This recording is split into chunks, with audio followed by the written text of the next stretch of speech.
자, 여러분들 책 읽어 오셨어요? 네, 감사합니다. 네. 책 읽으시면 되죠, 뭐. 그죠? 예, 책 또 어려우면 또 다음에 한 번 더 하실 때 읽으시면 되고요. 저는 이 미션 퍼스펙티브스를 94년도에 제가 이제 선교를 공부할 때 영어로 공부하게 됐어요. 그래서 하나도 이해 못 했죠.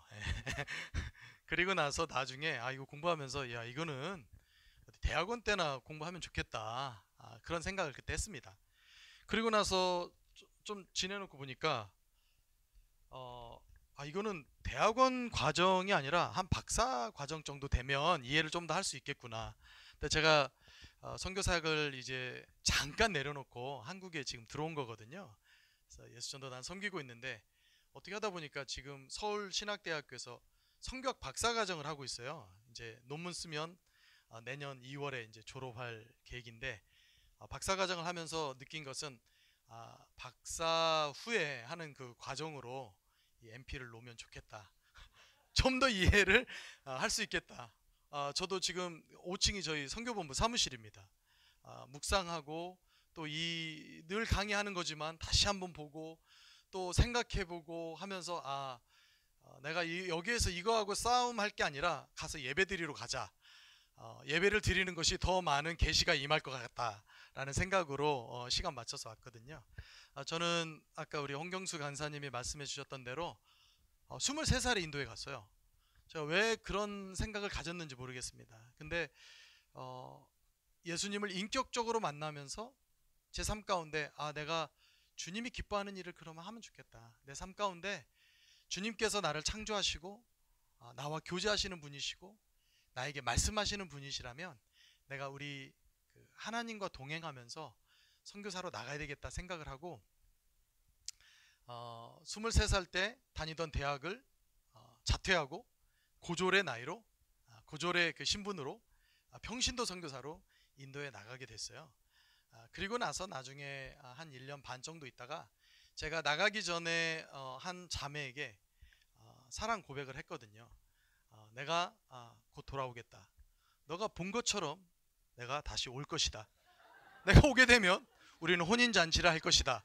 라고 한 자매가 있었습니다. 그래서 그 자매가 그 형제의 재림의 때를 기다리면서 기도하고 있었는데 제가 이제 돌아오게 되고 돌아오자마자 2달 만에 결혼을 하게 됐어요. 이 자매는 대학교 졸업한 지 2주 만에 저랑 결혼을 하고 다시 결혼한 지 2주 만에 신혼여행도 안 가고 인도로 같이 나가게 됩니다.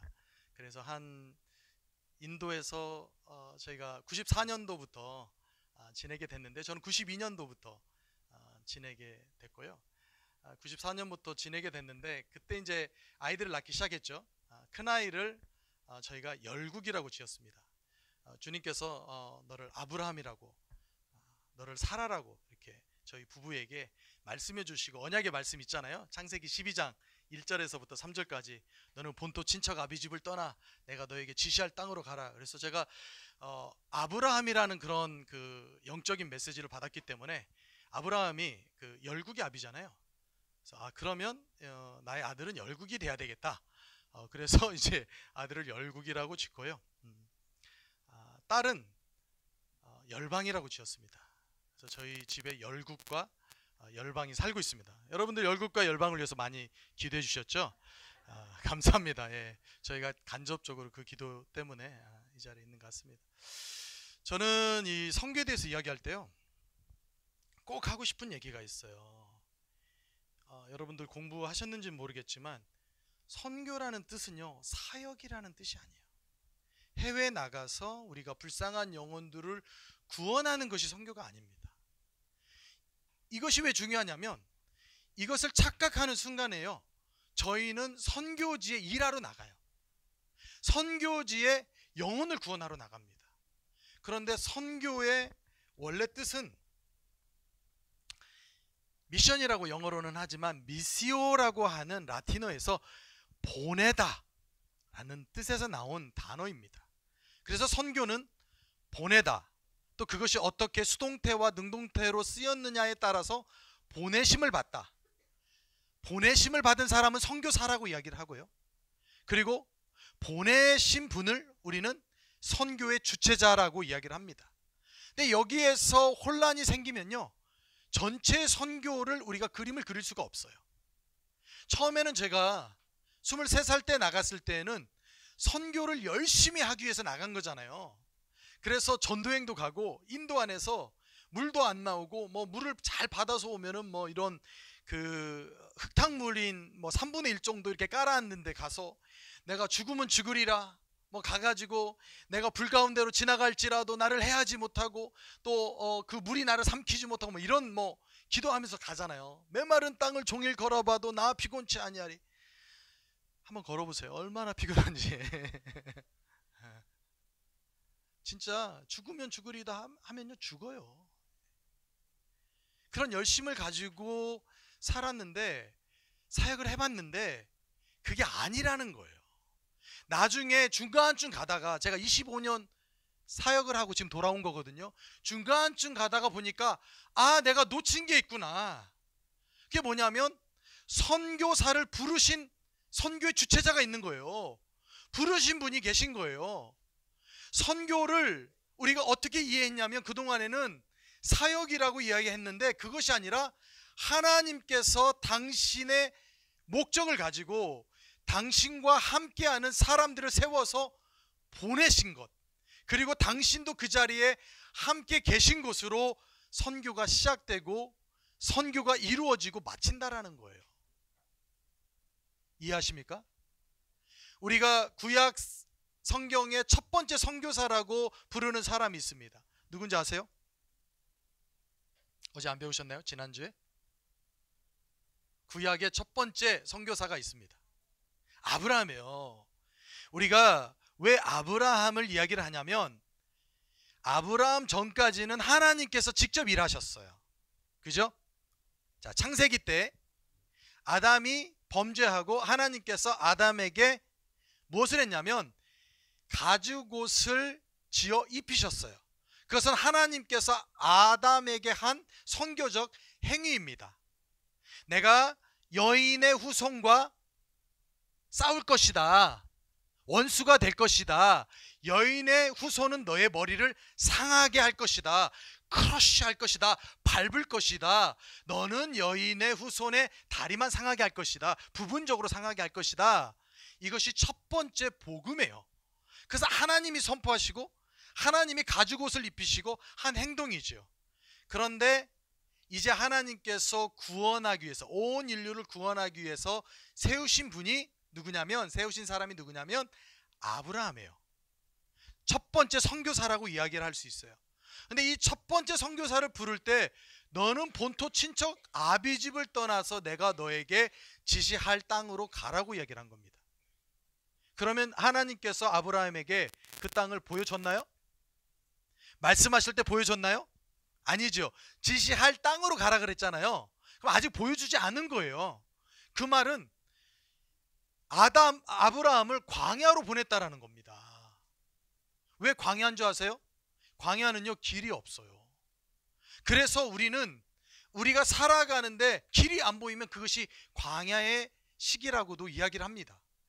혹시 여러분들 다음 단계가 보이시는 분들 계십니까? 나는 무엇을 할 것이다.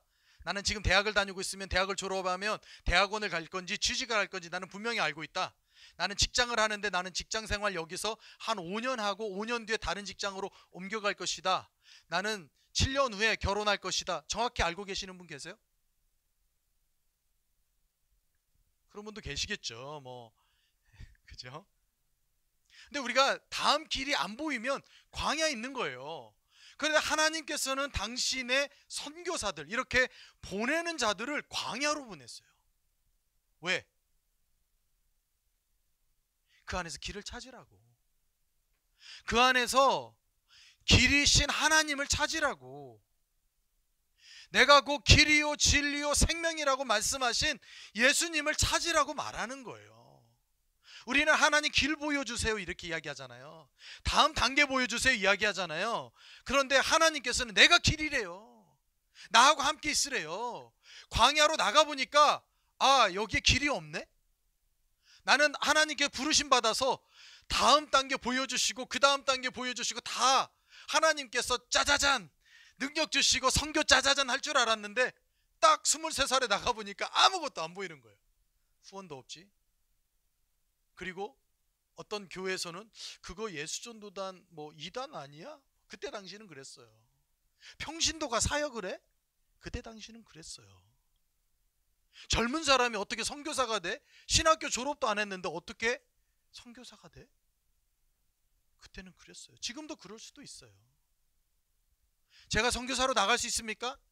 아마 90%는 안 돼라고 말할 수 있어요. 근데 그 안에서 길이신 예수님이 당신의 길을 보여주시고 걷게 하시고 걸어봤더니 그 길이 길이 되었던 거예요. 살아봤더니 그게 선교사의 삶이 되었던 거예요. 제가 아까 고졸로 출발했다 그랬잖아요. 주님께서 저에게 어느 날 아침에 묵상을 하는데 이렇게 말씀해 주셨어요. 야, 너가 신학교를 가려다가 신학교가 너의 우상인 것을 깨닫고 안 갔는데 내가 그 마음을 기쁘게 여긴다. 네가 신학교보다는 나를 선택하고 그 어떤 명예나 지위보다도 나를 선택해서 너가 첫 발을 내디딘 거에 대해서 내가 기뻐한다. 그리고 내가 너에게 신학을 공부할 수 있는 기회를 주겠다. 아침에 묵상하는데 그런 묵상함에 내적 음성이 들린 거예요. 하나님 나를 언젠가 또 공부할 수 있는 기회를 주시겠구나. 그리고 나서 교회를 가는데 어떤 한 선교사님을 만난 거예요. 그리고 나서 이야기를 한 거죠. 선교사님 어떻게 하다가 지금 선교지로 오게 됐습니까? 한참 이야기를 하는데 이 선교사님이 내가 원래는 조금 더 공부를 하려고 신학을 공부하려고 했는데 비자가 안 나와서 그냥 그 공부를 못하고 바로 왔다라는 거예요. 선교지로. 근데 아침에 제가 묵상을 했잖아요.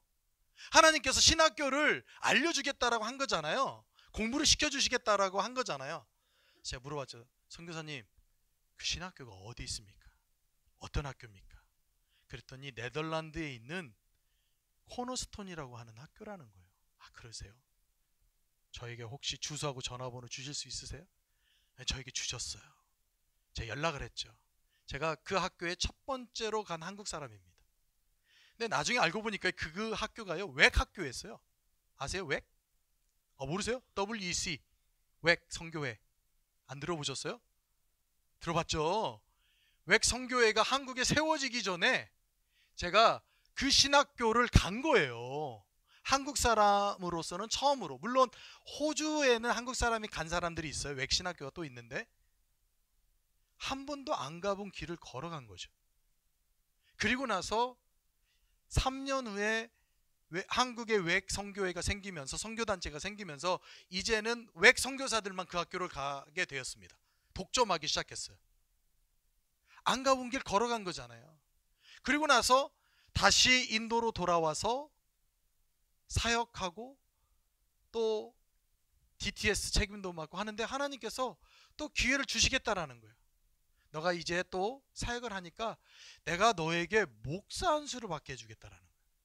그렇습니까? 알겠습니다. 그 다음에는요. 안 그러면 이제 제 스토리가 너무 많이 이제 되니까 짧게 줄여서 영국에 가게 된 거예요. 영국에 런던 바이블 칼리지라는 곳이 있습니다. 들어보셨나요? 안 들어보셨겠죠. 웩 성교회도 안 들어보셨는데 영국에서 가장 좋은 신학교입니다. 하영주 목사님이 거기서 수학하시고 거기를 간 거예요. 왜? 제일 좋다고 하니까 가보고 싶은 거예요. 근데 거기에서는요 IELTS라고 하는 영어 시험 보는 게 있습니다. 혹시 아세요? 미국은 토플을 공부하는데요 시험을 보는데 영국은 IELTS를 봐요. 7.0을 받아야 IELTS를 받아야 영국 대학원을 갈 수가 있는 거예요. 7.0이면 토플 600점. 잘 모르시죠? 네, 하여튼 뭐 그런 게 있어요. 근데 점수가 안 되는 거예요. 어떤 거는 7점을 맞았는데 듣기, 말하기 뭐 이런 게 다 7점이 나와야 된다라는 거예요.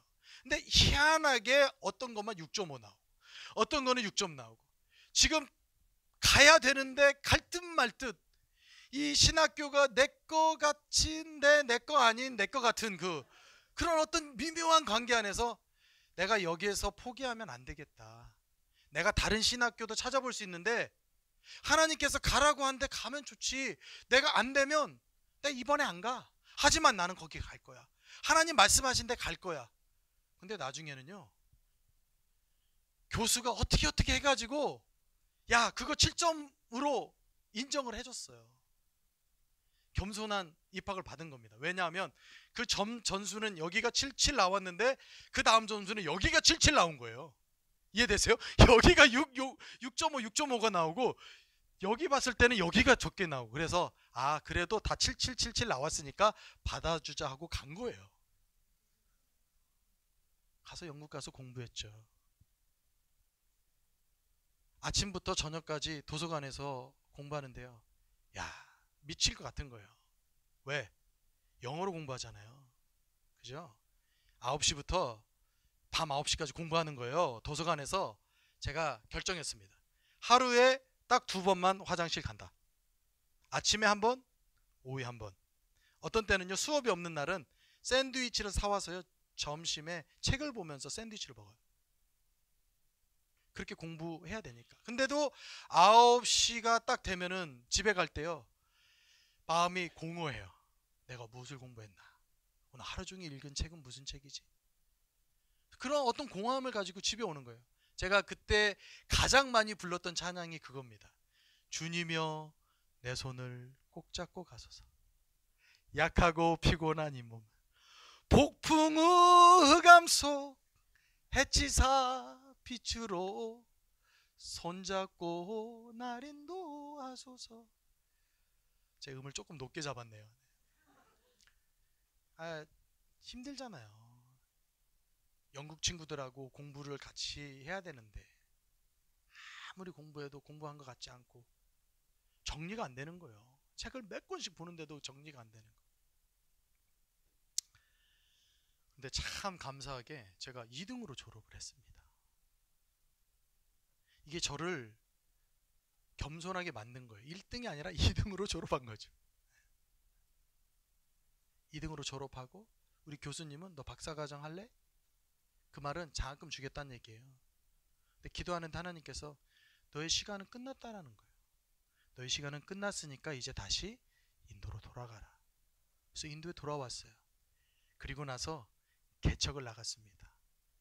인도 현지 21살 먹은 친구들하고 새로운 지역으로, 작은 도시로, 우리나라 같으면 읍 단위에 있는 선교사가 마지막 갈 수 있는, 더 이상 가면은 온 마을 사람들이 다 알기 때문에 선교를 못하고 추방당할 수밖에 없는 그런 지역이라 최대로 선교사가 갈 수 있는 지역에 가서 마지막 12년을 사역하고 다시 한국에 나오게 됐어요.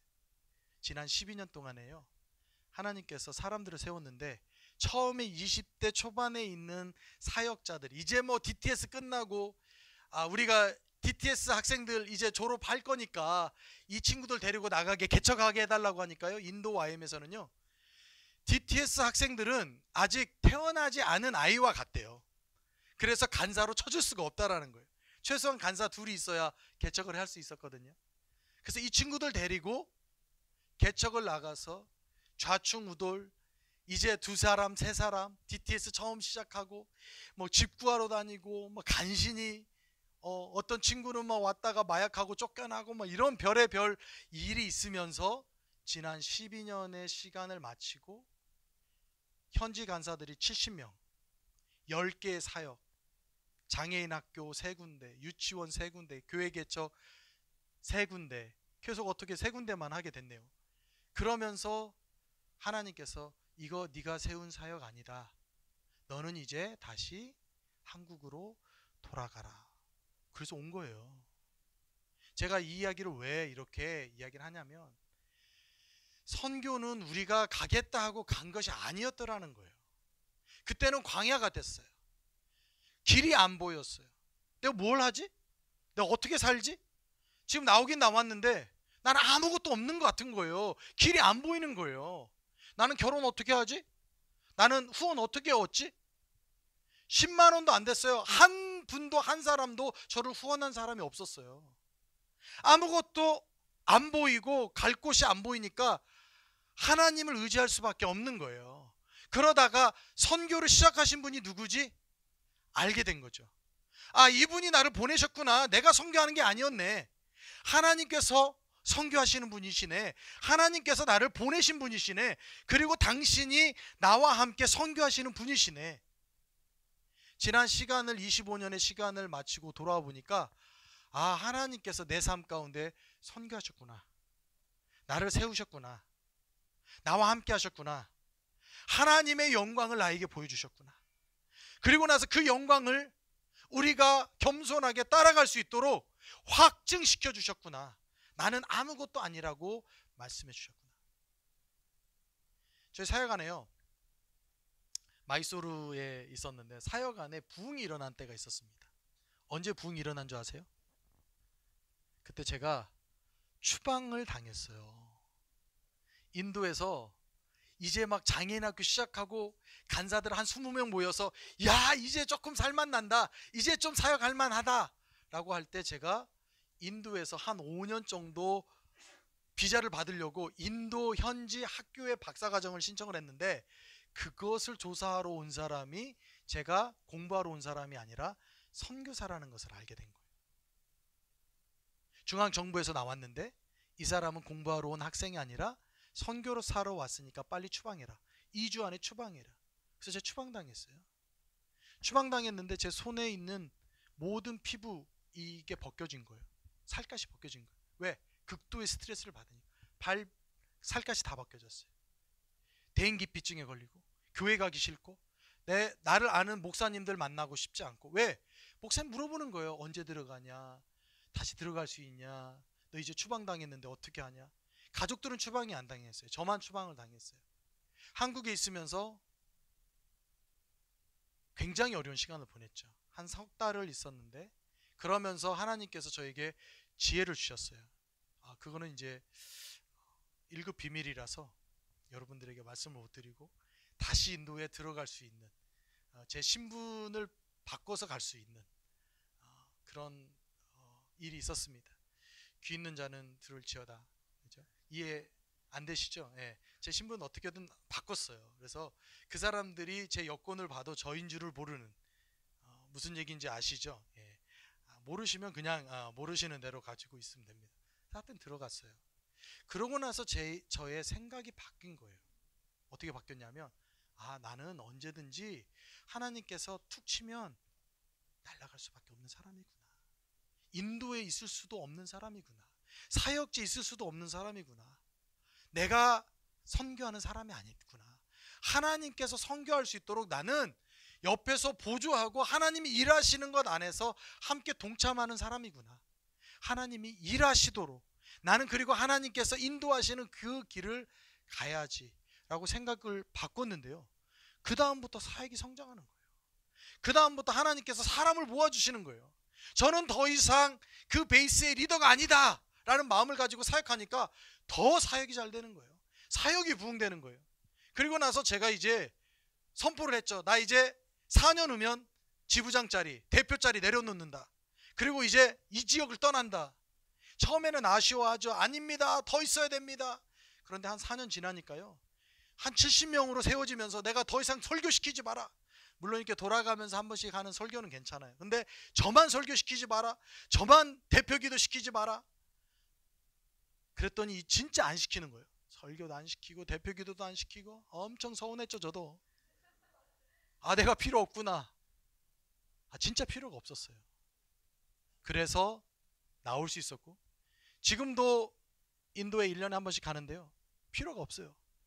자체적으로 알아서 베이스 컨퍼런스도 하고 제가 온지 안 온지 물론 다 알죠. 너무 좋아하죠. 우리 제자들 저희가 이름을 졌습니다. 어벤져스라고 해서 7가정 있어요. 얼마나 기쁜지 같이 만나면 같이 교제하고 저한테 영적인 아비라고 하고. 왜냐하면 20살 때 저 만나서 지금 35세 돼서 같이 막 결혼도 하고 제가 첫 번째 주례도 하고 아이도 낳고 사역의 리더가 되고 또 이제 목사 안수 받고 싶다 그래서 신학 공부 막 통신 과정 시켜가지고 같이 한 달에 한 번씩 신앙 모임도 하고 그런 시간들을 보냈는데 진짜 필요 없는 사람이 됐어요.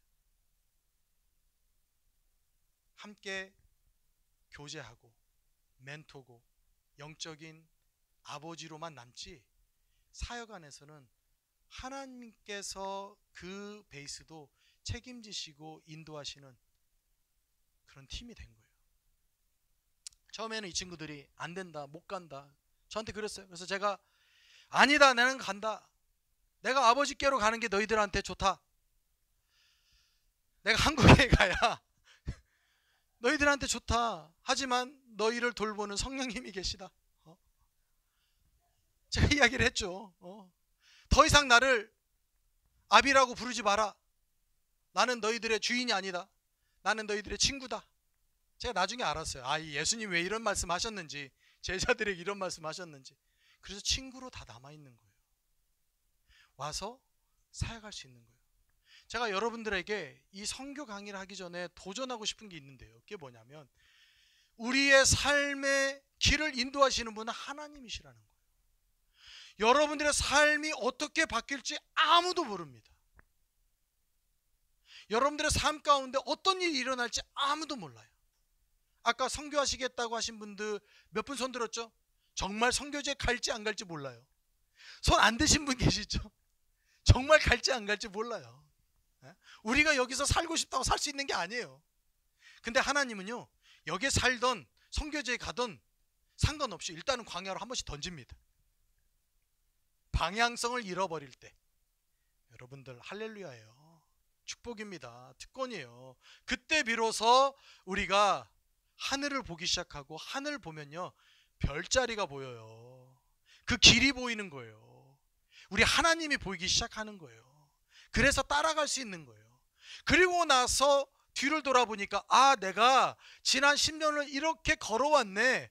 그 곳이 길이 되었네. 다른 사람들이요 그것을 보면서 따라오는 거예요. 그리고 나서 함께 우리가 가고 있는 길을, 그 길을 인도하시는 우리 주님을 만나게 되는 거죠. 자, 제가 선교의 시작도 주권도 하나님에 있다라고 이야기를 했고요. 제가 처음에 저는 나갈 때 아프리카라는 지역에 저는 부르심을 받았다고 생각을 했어요. 왜냐하면 제가 기도하면서 하나님, 저에게 제가 선교 비전은 있는 줄 아는데 나라를 한번 보여주세요. 그런 기도 안 하나요? 그죠? 신앙이 좀 어리고 믿음이 어릴 때는 너를 선교사로 부르신 것 같은데 보여달라고 해야 될 거 아니에요. 잘 모르니까 기도를 하는데요, 하나님께서 그때는 그렇게 믿었어요. 이 쭉 빠진 나라를 보여주신 거예요. 이쪽 부분을 쭉 빠져서 아프리카구나. 그러면서 한 번 더 기도했어요. 그때 저희 때는 이제 경배와 찬양 이런 게 굉장히 유명했거든요. 그래서 경배와 찬양 헌신자 학교 갔을 때 주님 말씀해 주셨어요. 그림을 보여주셨어요. 제 인생의 첫 번째 봤던 그림입니다. 아프리카구나. 다시 한번 기도했어요. 하나님, 밤새 기도한 거죠. 주님, 저를 아프리카로 보내시면 다시 한번 저에게 확증시켜 주십시오. 그랬더니 주님이 이 곳을 보여주시면서 이 안에 보석이 반짝반짝 빛나는 것을 보여주셨어요. 아프리카로 가야지. 그리고 나서 결단을 했습니다. 아프리카로 가려고 이제 대학 다녔을 때니까요. 도서관에서 아프리카 책 보고 막 선교사 열전 보고 맨날 그러고 있는데, 그때 이제 교제했던 자매가 인도의 비전이 있는 거예요. 그래서 무슨 소리냐, 아프리카 가자. 그랬더니 일단 기도해 보래요. 그래서 뭐 기도는 뭐 벌써 비전을 봤는데 나하고 같이 가야지. 그리고 나서 제가 이제 제자 훈련을 갔는데, 제자 훈련은요 강의 12주 하고 나서 단기 선교로 전도여행을 한 8주에서 10주 정도 갑니다. 해외로도 가는데 학교에서 몇 나라를 정해주고 그 팀이 뭐 8명 10명이 기도하면서 나라를 정해서 가는 거예요. 근데 우리 팀이 10명인데요 10명이 다 기도하면 기도할수록 하나님께서 자기들에게 마음을 주셨는데 인도라는 거예요. 인도에 가야 된다. 인도. 저는 아프리카. 기도해도 아프리카인 거예요. 또 인도, 아프리카. 그러다가 한 1, 2주 하다가 내가 계속 이 기도 아프리카 가고 싶은 마음을 계속 붙잡고 있으면 아무래도 진도가 안 나갈 것 같아서 이번만 인도 갑니다 하고 제가 인도 갔어요. 인도를 가가지고 지도를 딱 펼쳤더니요, 인도 지도가 어떻게 생겼냐면 이렇게 생겼어요. 보이죠? 이게 비슷한 거예요. 이렇게. 아, 내가 봤던 그림이 아프리카가 아니었구나, 인도였구나. 그리고 나서 제가 한국에 돌아와서 그 여친에게 말했죠. 인도였다. 그랬더니 거 봐라, 주님 나에게 벌써 말씀하셨다. 그래서 제가 이제 인도로 먼저 선교사로 나간 거죠. 그리고 나서 한 10여 년 사역을 하고, 저희가 이쪽 그 인도양 오션 게이트라는 곳이 있습니다. 이쪽 지역 리전이 있어요. 지역이 있습니다. 스리랑카, 몰디브스, 인도, 뭐 안다만 아일랜드, 이 지역에 예수전도단 사역자들이 400명, 현지 사람들이 400명 모였는데 컨퍼런스를 했어요. 그때 하나님께서 우리에게 주신 말씀이 이사야 60장 말씀, 일어나 빛을 발하라. 그리고 나서 저희 베이스가 이제 막 30-40명 막 간사들이 막 올라가니까 저희들 보고 그 컨퍼런스를 호스트하라고 한 거예요. 그래서 저희가 3m짜리 배너를 만들었습니다. 현수막을 만들어서 Arise and Shine, 2008년도에 있었던 일입니다. Arise and Shine, 일어나 빛을 발하라. 그러면서 이 인도 이쪽에서 쫙 빛이 막 쫙 올라가서 우리가 북인도와 전 열방으로 나가는 선교사가 돼야 되겠다, 이런 주제를 가지고요 준비하고 현수막을 딱 만들었어요. 400명 자리를 만들어 놓고 제가 현수막을 앞에다가 딱 붙여놓고 밑에다가 빛을 놓은 거예요, 그 라이트를. 그래가지고 불빛이 쫙 올라가게 멋있게 그 장식을 딱 하고, 맨 뒤에서 3m짜리 이 현수막이 잘 붙었나 하고 제가 뒤에 가서 본 겁니다. 그 현수막이 이 현수막이었어요. 그죠? Arise and Shine. 2008년이잖아요. 근데 제가 그 뒤에 가가지고 깜짝 놀랐어요. 왜 놀란 줄 아세요? 제가 21살, 2살 때 선교지 보여달라고 했을 때의 그림이 이 그림이었어요. 저는 이게 아프리카인 줄 알았잖아요. 근데 알고 보니까 인도였잖아요. 저는 이게 보석이라고 생각을 했어요. 반짝반짝 빛나는 다이아몬드 같은. 근데 알고 보니까 보석이 아니라 뭐였다고요? 빛이었던 거예요. 아, 나는 아프리카인 줄 알았는데 왜 인도로 갔지? 나는 그때 보석을 봤다고 생각했는데 왜 이게 빛이었지? 우리가 어떤 한 것을 보고 계속 그 방향을 향해서 가는 게 아니고 하나님께서 우리의 삶을 인도해 준다라는 거예요. 어떤 때는 내 왜 방향이 이렇게 바뀌지? 나는 이쪽을 가고 싶었는데 왜 하나님께서 우측으로 인도하지? 나는 왜 자꾸 변경되는 것 같지? 내가 원하지 않는데 왜 나는 이렇게 지금 가고 있는 것 같지? 근데 엄밀하게 보면요, 그때 모였던 400명의 우리 간사님들이었는데, 이것이 스프링이잖아요. 스프링이 어때요? 빙빙빙빙 돌죠, 그죠? 근데 이게 빙빙빙빙 도는 것 같은데 엄밀하게 보면요, 이게 한 방향으로 가고 있습니다. 어느 방향으로 가고 있는지 아세요? 앞으로 가고 있어요. 우리는 지금 방향이 좀 바뀌는 것 같아요. 빙빙빙빙 도는 것 같아요. 왠지 내가 예상했던 방향, 그때 봤던 5년 전에 생각하고는 좀 다른 것 같지만 하나님께서 그 길을 인도하신다라니까요. 그러면 아예 우리는 나는 지금 광야에 있는 거 맞다. 나는 길이신 주님을 찾는 것이 맞다. 주님과 함께 있으면 내가 그 길을 올바로 가는 것이 맞다. 나에게는 사실은 가나안이나 애굽이나 베들레헴이나 예루살렘이나 이것이 중요하지 않고 하나님께서 나와 동행하는 그 길이 맞다.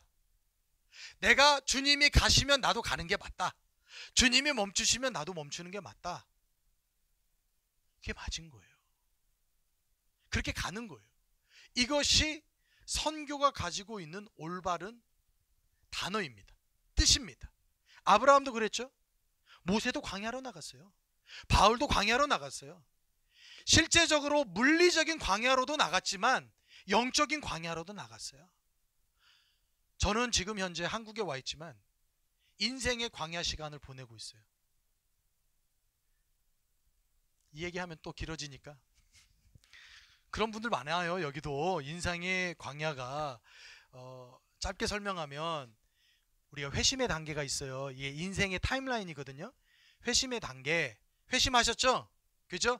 생각의 변화, 마음의 변화, 변화를 받아, 그쵸? 우리가 주님께 헌신했잖아요.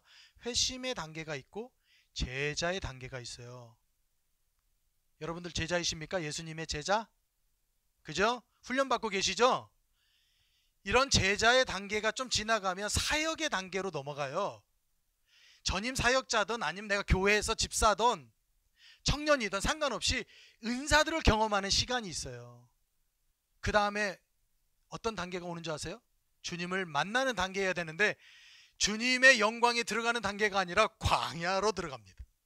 이 광야는요, 다른 것이 잘 되고 있어도 내 마음에 내가 이거 왜 하지? 이것이 나에게 무슨 유익을 주지? 내가 열심히 사역했는데, 열심히 주님을 믿었는데 사역에 성과 없어도 내가 주님하고 같이 동행하는 걸 기뻐하나? 내가 주님 한 분만으로 만족하나?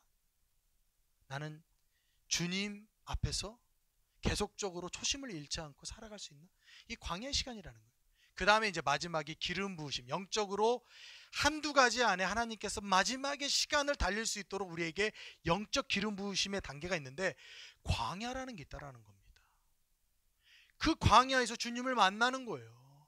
내가 왜 주님을 믿었는지, 복받기 위해서 믿었는지, 내가 잘 돼서 지금 더 믿음을 잘 키우고 있는 건지, 어느 때는 내가 새벽 예배 열심히 나가면 내 신앙이 있는 것 같잖아요. 근데 그러지 않더라도 내 안에 걸림돌이 있어서 쓰러지고 넘어지더라도 내가 주님 놓치지 않고 있는지, 그 길을 찾고 있는지, 넘어지더라도 주님께 넘어지고 있는지 연단 안에서 테스트하는 그 시간이 광야라는 겁니다.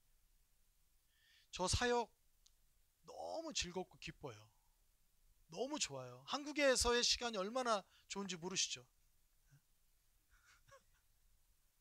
여러분들 제가 어제 베트남 쌀국수를 먹었는데, 이게 베트남 얘기를, 베트남 쌀국수를 먹었는데 그 먹었던 그 자체가 기분이 좋더라고요. 야, 내가 한국에서 이렇게 싼 가격을 주고 5,000원 주고 베트남 쌀국수를 먹을 수 있구나, 뭐 이런 거, 그죠? 내가, 우리 아버지가 89세세요 어머님이 83세입니다 제 2대 독자예요. 제 20년 동안에요, 추석하고 설날 한 번도 없었어요. 근데 지금은 부모님을 만나요. 제가 갈 때는요, 매주 가요. 1년에 3분의 2를 제가 부모님 댁을 방문합니다. 부모님 댁이 은평구가 아니고요, 군산이에요. 금요일날 저녁에 제가 갑니다. 어머님이 기다리고 계세요. 12시에 도착해요. 그러면 밤 12시에 만나면 어머님이 엄마, 네, 안아주죠. 예전엔 제가 어머니라고 불렀는데 지금 엄마라고 불러요. 엄마 왜 이렇게 이뻐졌어요? 엄마가 막 좋아가지고, 저는 몰랐는데 어머님이 다음날 너무 행복하다고 그러시는 거예요. 왜 행복하냐 그랬더니 우리 아들이 어제 예쁘다고 했다고. 그 다음부터 매일 해야 돼요. 엄마 이렇게 예쁘냐고. 막 엄마 또 어느 날은 막 빠마 이렇게 하셨는데 막 화가 나서 내가 빠마를 이렇게 했더니 어느 권사가 고슴도치처럼 했다고. 아니 이렇게 이쁜 고슴도치가 있냐고. 엄마 거짓말인 줄 아는데 엄마는 그렇게 말씀하시죠. 네가 그냥 거짓말을 하는 것 같은데 그래도 기분 좋다. 거짓말이라도 해야 돼요. 엄마 꼭 안아주고 어머니 아버지 모시고 식사도 하고. 저는 그래서 사실은 우리 예수전도단 간사님들께 그렇게 많이 이야기해요. 우리가 사역에 바빠서 부모님 자주 못 뵙고 전화도 잘 못 드리고, 그것은 사역에 바쁜 게 아니라 게을러서 그렇다. 우리가 연락할 수도 있다. 어떻게든지 간에. 그게 너무 기쁘잖아요. 즐겁잖아요.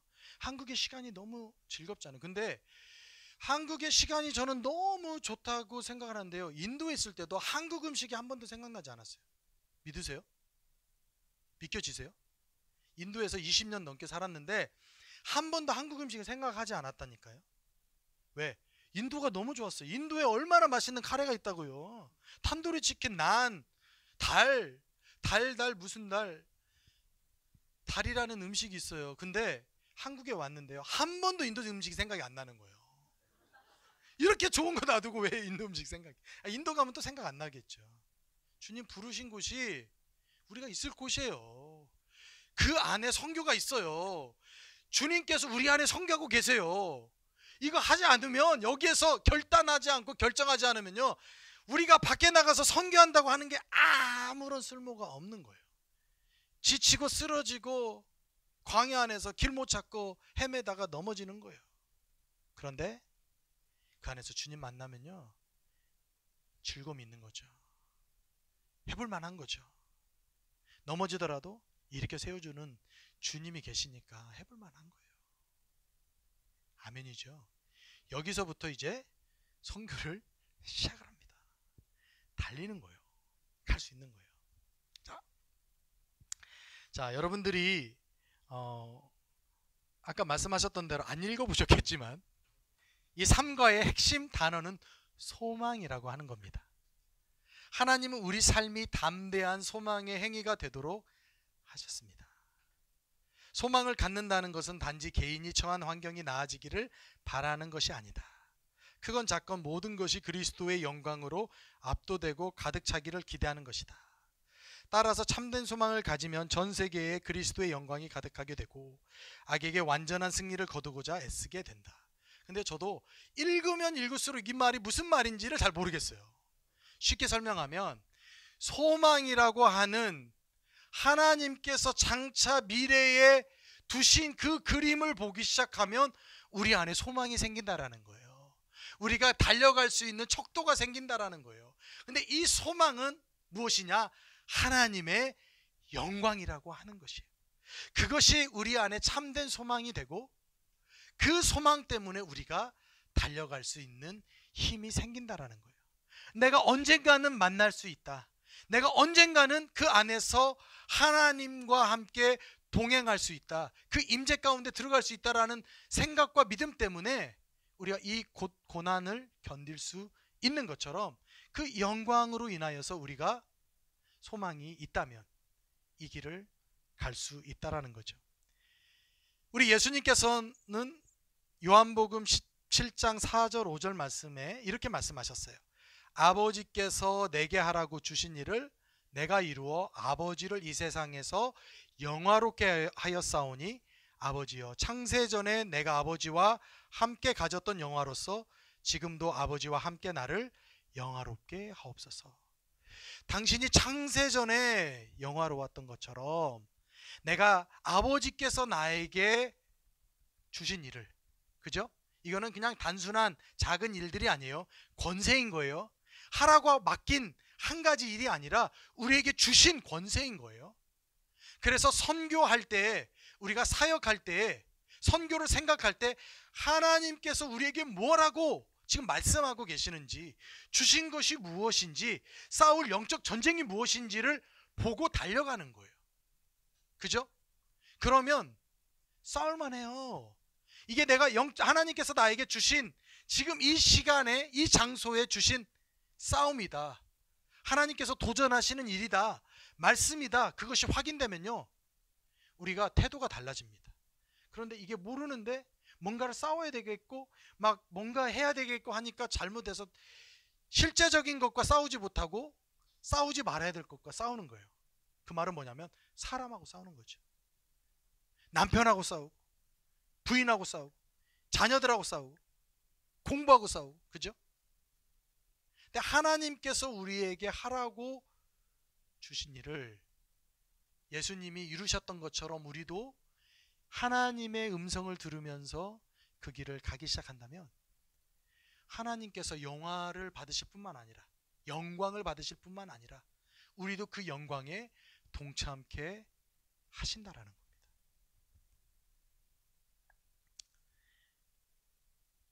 이 선교의 핵심이요, 하나님 나라라는 겁니다. 이게 굉장히 중요해요. 예수님께서 공생애를 시작하면서 제일 먼저 외쳤던 말씀이 무엇이었냐면 회개하라, 천국이 가까웠다. 천국에 대한 얘기예요. 누가복음 4장 43절 말씀 있습니다. 한번 읽어보실까요? 시작.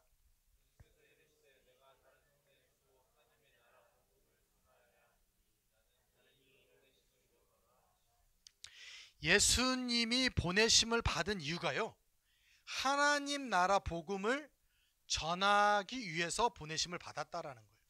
예수님이 첫 번째 선교사님이시죠. 그죠? 하나님께서 예수님을 보내셨으니까, 보내심을 받은 분이시니까 선교사인데, 이 땅에 오신 사명이 하나님 나라 복음을 전하기 위해서 오셨다라는 겁니다. 두 번째, 예수님의 사역 목적이 있어요. 그것은 누가복음 8장 1절 말씀인데 한번 읽어볼까요? 자, 시작.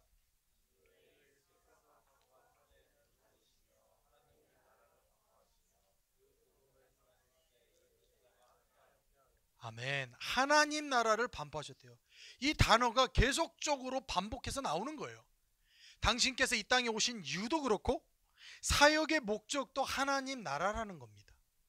세 번째,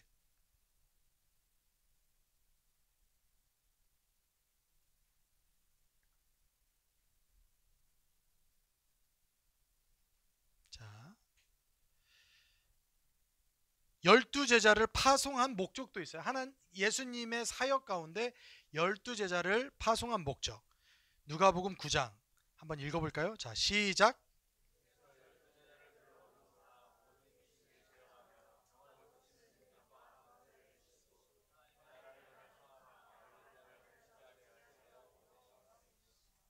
아멘. 하나님 나라를 전파하라고 제자들을 보냈대요. 이 도대체 하나님 나라라는 게 뭔가? 예수님의 사역에서도 중요하고 이 땅 가운데 오신 목적이기도 하고 제자들을 파송한 이유이며 목적이기도 한 그 하나님의 나라라는 것이 무엇일까가 이해가 돼야 선교가 이해가 되는 거예요. 자, 누가복음 10장 또 70명을 파송하신 목적입니다. 시작.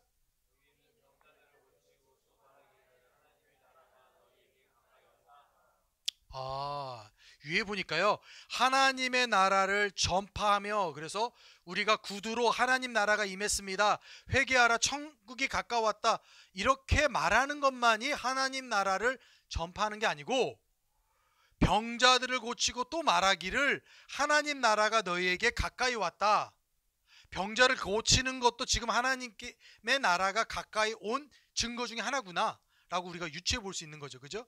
여기에서도 하나님 나라를 이야기를 하고 있어요. 하나님 나라가 도대체 뭘까?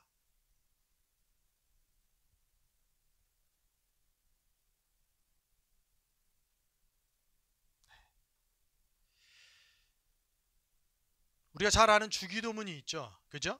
주기도문에서도 나라가 임하옵시며, 누구의 나라예요? 하나님의 나라예요.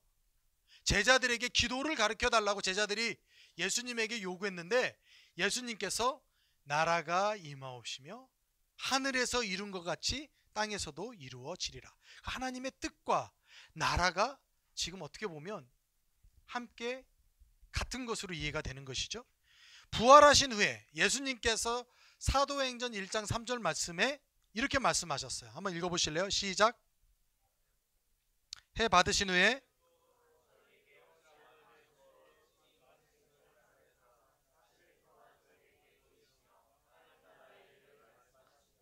예수님께서 이 땅에 부활하시고 40일 계셨는데 그때 하나님 나라의 일을 말씀하셨대요. 궁금하지 않으세요? 하나님 나라라는 게 도대체 뭘까? 왜 예수님은 처음부터 끝까지 하나님 나라의 얘기를 하셨지? 하나님 나라를 전파하고 하나님 나라를 이 땅 가운데 왜 실현하려고 하셨지? 사도행전 마지막 장입니다. 첫 장도 하나님 나라를 예수님께서 말씀하셨다면 이제 마지막 장이 바울의 얘기로 끝나는데요. 바울의 28장 30장 말씀이에요. 23절 30절 말씀이에요. 자, 한번 읽어보실래요? 시작.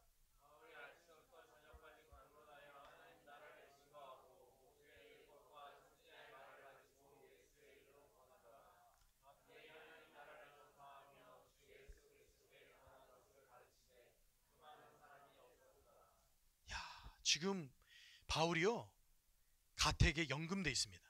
갇혀 있어요. 그런데 아침부터 저녁까지 하나님 나라를 증거하고 하나님 나라를 전파하였는데 이것을 금하는 사람이 없었다라는 거예요.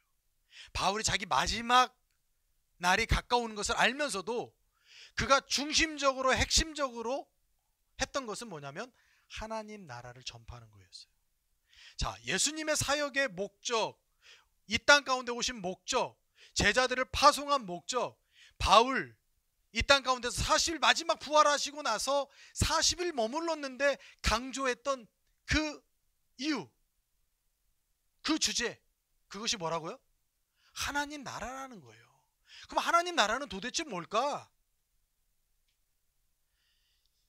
이것이 이해되면 여러분들의 인생에 큰 놀라운 축복이 임합니다. 여기서 이제 답이 해결되는 거예요. 자, 하나님 나라의 개념들이 있는데요. 소위 일반적으로 국가에 대해서 이야기할 때는 영토, 국민, 주권, 그죠? 영토가 있고 국민이 있고 그 다음에 영토를 다스리는 정부 아니면 주권 이렇게 있어야 되는데, 일단은 영토가 없으면요 빼앗긴, 우리나라 그래서 임시정부라고 하잖아요.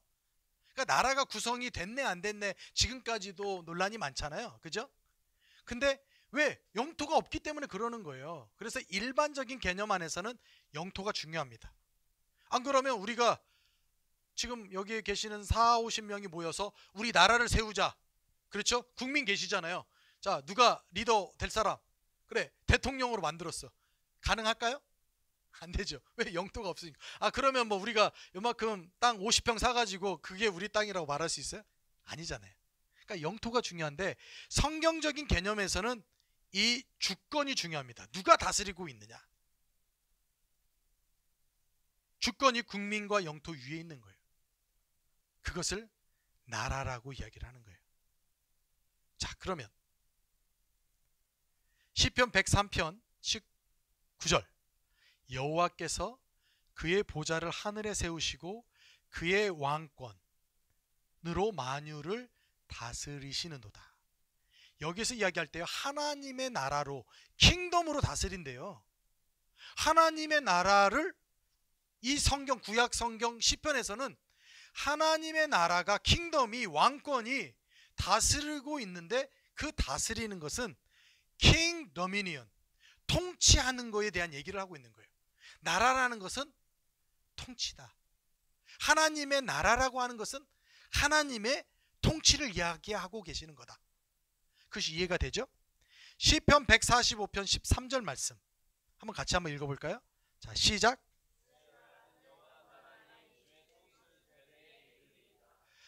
시편 145편은요 여기서는 대구법이라고 같은 단어 뜻을 두 번 반복하면서 이야기하는데요, 주의 나라는 영원한 것이니 주의 통치는 대대에 이르리로다. 이 말은 주의 나라와 주의 통치가 같은 뜻이라는 거예요. 그래서 하나님의 나라는 하나님의 통치하십니다. 그러면 하나님의 나라는 어떤 나라인가? 구약에는요 실제적으로 하나님의 나라라고 표현된 건 없어요. 그것을 수식하고 거기에 대해서 설명한 것들은 있는데, 하나님의 나라라는 개념을 가지고, 물론 단어는 말쿠트 이렇게 하면서 쓰여졌는데, 바셀레니아라고 하면서 신약에서는요 왕의 지위, 자질, 권위, 주권을 이야기하는데 왕권, 통치, 왕국을 의미합니다. 그래서 하나님의 나라를 이야기할 때는요 전적인 하나님의 통치하심이 열방 가운데, 그래서 이 국경선이 없이 하나님의 통치하심이 있는 것, 그 통치하심을 하나님의 나라, 그래서 우리가 전해야 될 것은 하나님의 나라, 소위 말하는 저기 멀리 있는 천국이 아니에요. 혹시 여러분들 이런 얘기 들어보셨습니까? 저 높은 우주에 천국을 만들고 주 믿는 자를 오라네. 주 언제 계실지 아무도 모르나 날마다 점점 가까워오죠. 이런 노래 들어보셨어요? 19, 17, 8, 7, 6, 5, 5, 넷 구원받기 늦지 않아요. 셋둘 구름 타고 다시 오실 날 날마다 점점 가까우죠. 이거를 아는 분들은요 저하고 거의 연배가 비슷한 분이에요. 제가 주일학교 때 배운 거거든요. 그러니까 사람들은요 저 높은 우주에 천국을 만들고, 이게 잘못된 신학이에요. 이 하나님의 나라가 천국이라고, 나중에 이야기하겠지만 천국이라고 표현했을 때는 하늘나라, 하나님의 높으심을 이야기한 거예요. 하나님의 강력하심을 이야기한 거예요. 그런데 사람들은 이해할 때 하늘 어딘가에 하늘나라가 있겠구나. 그래서 예수님이 그쪽에 가서 천국을 만들고 주민 있는 사람들을 오라고 하는 거예요. 그래서 점점 날이 가까워올수록 우리는 갈 것을 소망하는데 그게 아니라는 거죠. 혹시 여러분들 저하고 연배가 비슷하지 않더라도 이 노래는 아세요? 나는 구원 열차 올라타고서 하늘나라 갑니다. 빵빵. 죄악역 벗어서 달려가다가 다시 내리지 않는데요. 한번 타면 다시 내리지 않아요. 차표 필요 없어요.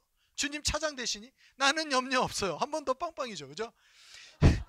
그런데 그래서 우리는 이 땅을 빨리 벗어나서 구원 열차 타고 은하철도 999처럼 저기 어딘가를 가야 된다고 생각하는 거예요. 이게 잘못된 신학입니다. 이 땅을 왜 떠나요? 하늘나라는 저기 우주 어디 있다라는 거예요. 화성에 있다라는 거예요. 어디 있다라는 거예요. 무슨 구원 열차를 타고 거기를 가요? 하나님의 통치하심이에요. 그것이 이 땅 가운데 임하기 시작하는 거예요.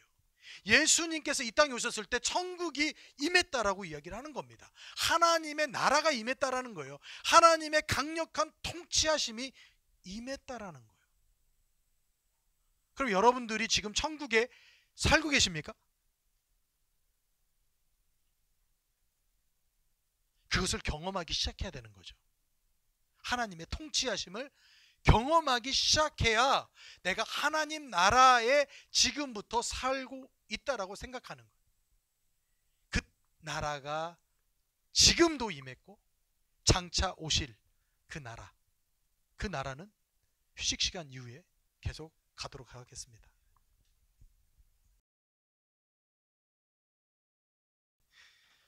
그래서 이 하나님의 나라는 하나님의 통치하심을 얘기하는 거예요.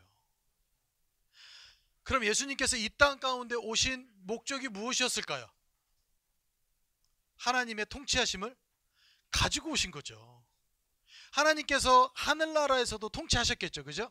구약에는 하나님께서 하늘에 계셨다고 믿었으니까, 그래서 하늘의 아버지, 하늘의 하나님 이야기를 한 거니까, 그래서 하나님은 above us, 우리 위에 계셨다라고 이야기를 해요. 근데 예수님이 우리 가운데 오셨잖아요. 임마누엘 하나님 되셨잖아요. God with us가 됐잖아요. 그런데 예수님이 부활 승천하시면서 누가 오셨어요? 성령님이 지금 어디 계세요? 성령님 어디 계세요? 하늘에 계세요? 어디 계세요? 우리와 함께 계세요? 우리 안에 계세요. 그죠? in us가 된 거예요. above us에서 with us로, 이것도 부족한 거예요. in us로 오셨는데 오신 목적이 뭐냐면 통치하시기 위해서 오신 거예요. 당신의 나라를 선포한 것은 하나님의 통치하심을 선포한 거예요. 그래서 제가 아까 이야기하면서 전파하는 것으로 끝나지 않고 무엇도 하나님의 나라가 임했다라는 것으로 여겨졌다고요? 치유. 그죠? 치유가 일어나고 기적이 일어나는 것도 하나님의 통치하심이라고 유대인들이 이해를 한 거예요. 메시아라고 이해를 한 거예요. 그래서 예수님은 요한복음에 여러 기적을 베푸세요. 그죠? 요한복음 2장에 첫 번째 기적이 뭐였냐면 가나 혼인잔치에서 물이 포도주가 된 사건이죠. 그죠? 제가 몇 달 전에 이런 얘기를 들었습니다. 물이 포도주가 됐을 때 가장 놀랐던 것은 무엇일까요?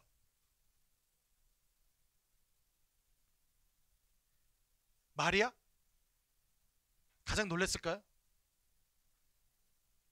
하인들? 그 자리에 있었던 사람들? 누가 가장 놀랐을까요? 예수님이 물을 포도주로 바꾸는 순간 누가 가장 놀랐을까요? 예수님의 어머니 마리아? 하인?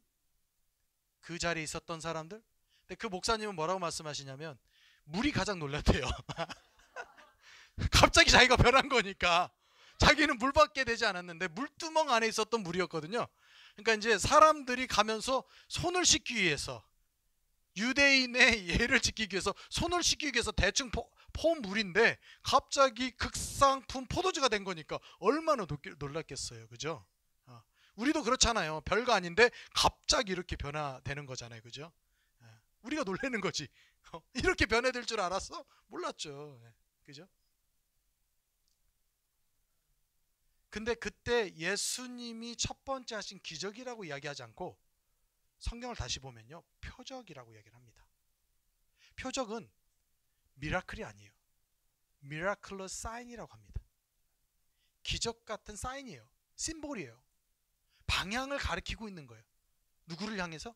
예수님이 누구신가? 지금 이 사건이 기적이 아니라 하나님께서 이 땅 가운데 하나님의 통치하심이 임했다라는 걸 보여준다라는 거예요. 우리 삶 가운데 기적이 일어나는 거는 와, 복이네, 감사하네, 내가 예수님 잘 믿었더니 복 받았네, 이건 기복신앙이죠. 샤머니즘도 그걸 가르쳐요. 너희들이 새벽에 물 떠놓고 정한수 떠놓고 기도하면 복 받을 거라고 기복신앙도 가르쳐요. 그런데 우리는 그것을 이루신 분이 누구신가를 보여주고 왜 그 사건이 일어났는가를 말해주고 있는 거예요. 왜 내 삶 가운데 기적이 일어나지? 하나님이 누구신가? 내 삶 가운데 하나님의 통치하심을 보여주기 위한 것인 거죠. 제 아들이 열국이라 그랬잖아요. 이 아들이 자랄 때 저희가 아들이 태어났는데 그때 우리 선배 하나가 부도를 당했어요. 그래서 당신이 지금 현재 메꿔야 되는 돈이 필요했습니다. 안 그러면 이제 구치소에 가야 되는 거예요. 이야기를 하다가 들어보니까 한 500만 원? 한 20몇 년 전이니까요. 우리 아들이 지금 23살이니까 그때 500만 원이면 꽤 큰 돈이죠. 제가 네덜란드에서 한 학기 학비가 500만 원이었어요. 400 얼마인가? 그랬는데 이 형이 구치소에 간다고 하니까 제가 어떤 생각을 했냐면, 그러면 이 형을 도와줘야 되겠네 하고 나서 제가 한 학기 등록금을 형한테 주고 집에 돌아왔어요. 그러면 하나님께서 다음 그 은혜를 주셔야 될 거 아니에요. 우리가 500 됐으면 하나님 1000을 부어주셔야 될 거 아니에요. 그래, 안 그래? 갑절에 최소한 1.5배는 띄워주셔야 헌금할 맛이 나죠. 근데 제가 그때 처음으로 배우고 느꼈던 게 뭐냐면, 헌신에는 늘 대가가 따른다. 헌신을 할 때는 헌신을 했는데 그냥 아무런 문제가 우리 안에 없는 거예요. 헌신을 했는데 아직도 쓸만하고 여유 있고 아직도 몸 튼튼하고 건강하고 시간 남고 돈 남으면 그게 헌신이 아닌 거죠. 진정한 헌신은 이것 때문에 좀 불편한 거야. 내가 시간을 투자했으니까 시간적으로 좀 빠듯하고, 헌금을 했기 때문에 내가 써야 될 것도 좀 뭔가 이렇게 부족한 듯, 그래야 그게 진정한 헌신 아니겠어요? 그러니까 헌신의 대가가 따른다라는 거죠. 네덜란드를 갔는데 수업료가 없으니까 아무것도 못 사 먹는 거예요. 한국 음식 하나도 못 사 먹는, 기숙사 밥만 먹는 거예요. 기숙사 밥이 뭐냐면 아침에 빵. 여러분들 빵 좋아하시죠? 근데 그때는요, 빵은 음식으로 여기지 않을 때예요. 저도 9세대라서 빵은 간식이지 주식이 아니에요. 우리는 너희는 밥으로 살지 말라라는 주의 음성을 들었지 떡으로 살지 말라, 그 브레드 언론으로 빵이라는 단어를 쓰지 않았던 때예요. 아침에 빵 먹고 점심에 스파게티 나오고, 스파게티 여러분들 좋아하시죠? 저희는 스파게티는 명절에 한 번씩 먹는 거예요. 이게 가끔 한 번씩 먹는 거지 매일 먹는 게 아니에요. 라자냐 뭐 이런 얘기하면 요즘 젊은이들은 야 좋다 막 이러는데, 그거는요 저희에게는 고문이었어요. 저녁에 또 빵이에요. 저녁 5시에 밥을 먹어요. 빵으로. 그러면요 밤에 공부할 때 한 11시쯤 되면 이렇게 막 뭔가가 막 환상이 보이고 뭐가 이렇게 둥둥 떠다니고 막 이랬어요. 근데 김치를 못 먹는 거죠. 우리가 나가서 뭔가를 사올 수 없는 거예요. 그리고 나서 옷을 못 사는 거예요. 우리 아들이 태어났는데 첫 돌 될 때까지 장난감을 못 사주는 거예요. 우리 아내가, 네덜란드니까 그 남자들은요 키가 190 정도 됩니다. 평균이 185인가 막 이래서 190 정도 되고 자매님들이 170이에요. 이게 평균 키예요. 그래가지고 가보면은 그 동네 배구 경기하러 가잖아요. 그러면 배구팀이 와 있는 것 같아요, 진짜로. 여러분들 그 플란데스의 개 뭐 이런 거 보면 유럽에는 그 에띠기라고 하는 그 맨 위층에 보면 약간 지붕 방이 있잖아요. 에띠기라고 하는데 주변 교회에서 구제품을 보내줘요. 신학교니까. 근데 저희 아내가 굉장히 예쁘고 성격 좋고 지혜롭고 막 이러긴 한데 체구가 작아요. 그래서 151cm입니다. 저하고 결혼할 땐 150이었는데 1cm 컸어요. 근데 이 네덜란드 이제 돈이 없으니까 뭐 이렇게 옷도 못 사니까 에뛰 가가지고 거기서는 이제 구제품으로 왔으니까 저희가 웍듀티 할 때 입고 괜찮으면 다음에 빨아서 또 웍듀티 할 때 작업할 때 입는 거지 일반 막 이렇게 돌아다니면서 입는 옷이 아니에요. 그런데 아내는 특히나 안 맞는 거죠. 170 되는 분들이 입다가 내놓은 거니까. 근데 어느 날 아내가 막 너무 좋아서 온 거예요. 여보 기뻐해달래. 주님의 은혜로 옷을 찾았대. 자기에게 맞는 옷을. 근데 그걸 보고 있는 이 남편의 마음은 얼마나 씁쓸하겠어요.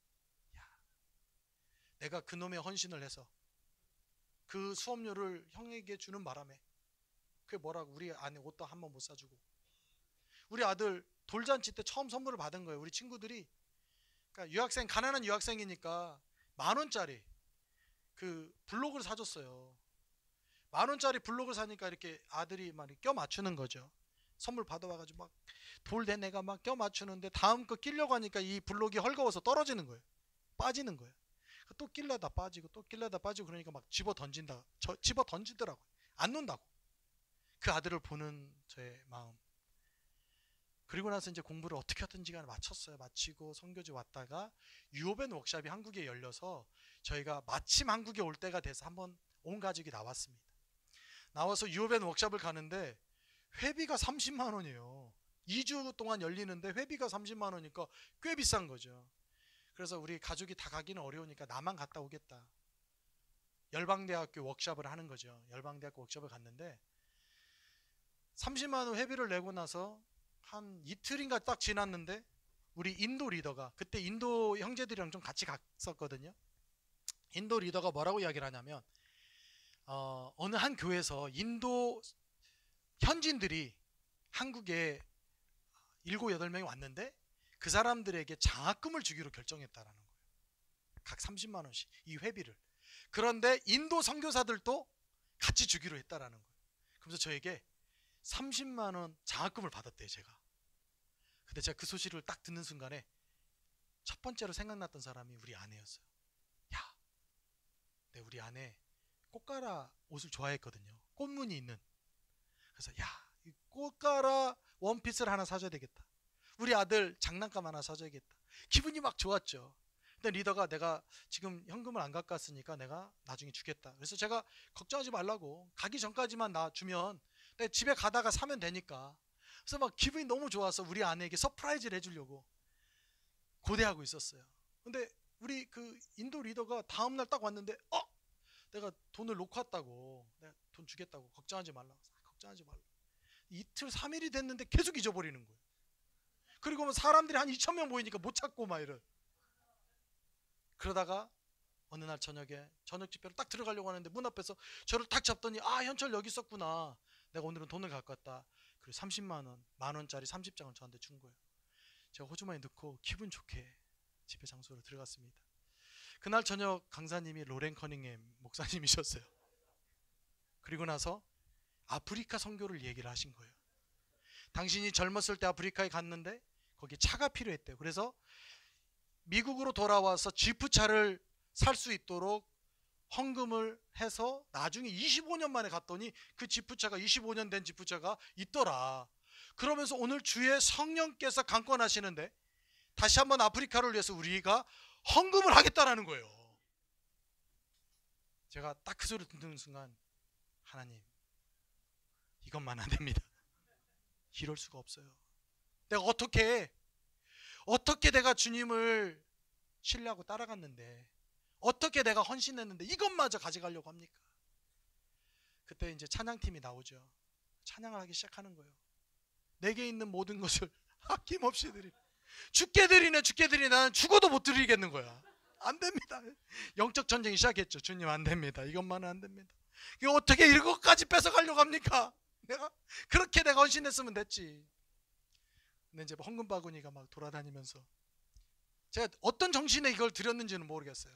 근데 세밀한 음성이 한 번 딱 들렸어. 저한테. 그 와중에 뭐라고 하시냐면, 우리 주님께서 네 아들 네가 장난감 사주려고 하는데 네 아들마저도 나한테 맡기면 안 되겠니?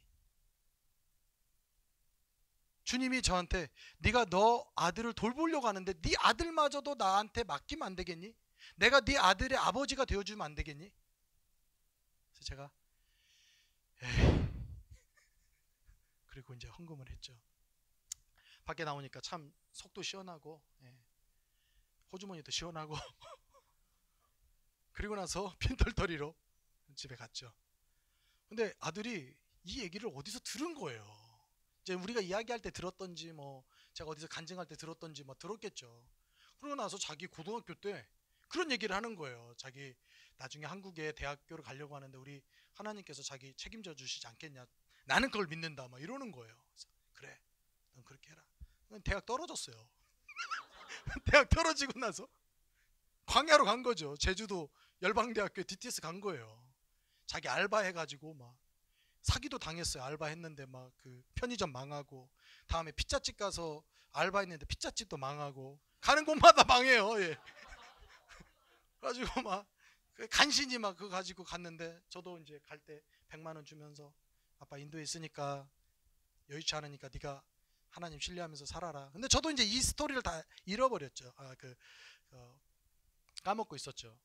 근데 전화가 온 거예요. 아들이 뭐라고 하냐면, 아빠 우리가 전도 여행비를 이번 주까지 내야 되는데 토요일 날까지 내야 된대요. 근데 자기한테 있는 돈을 다 모아봤는데 딱 50만 원이 부족하다고. 그래서 그래 주님이 다 너한테 공급해 주시지 않겠냐. 아빠가 도와줄 수도 있는데 네가 그런 마음, 주님을 경험하고 싶어서 간 것만큼 네가 기도하면서 신뢰해봐라. 그렇게 이야기는 했는데, 제가 이 아이가 인도에서 태어나고 인도에서 자랐잖아요. 태어나는 거는 이제 아이 나로 한국에 잠깐 와서 낳고 간 것밖에 없지, 인도에서 자라서 친구도 없고 뭐 아무도 없는 거예요. 지인도 없고 누구한테 공급을 받겠어요. 저도 이제 말하면서 아유 그래 뭐 부족하면 아빠가 도와주긴 하겠는데 어차피 네가 DTS 간 거니까 한번 신뢰해봐라. 그게 화요일이었어요. 3, 4일밖에 안 남은 거죠. 그래서 저도 기도했죠.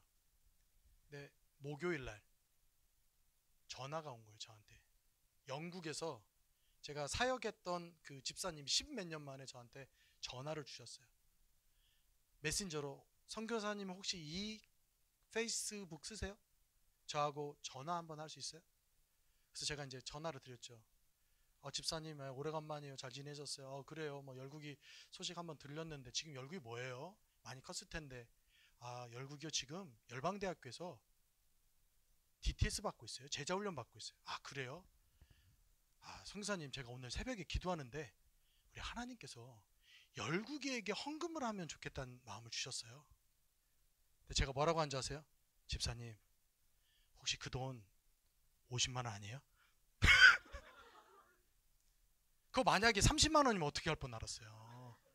아닌데요. 제가 그 정도는 안 되고 한 5만 원 준비했는데요. 이러면 안 되잖아요. 제가 뭐 혹시 뭐 그래요. 제가 100만 원 준비했는데 50만 원 보낼까 이러면 안 되잖아요. 근데 너무나 이게 정확한 것 같아. 저의 아내는. 그래서 집사님 그거 혹시 50만 원 아니에요? 그랬더니 아니 성사님 그거 어떻게 하셨어요?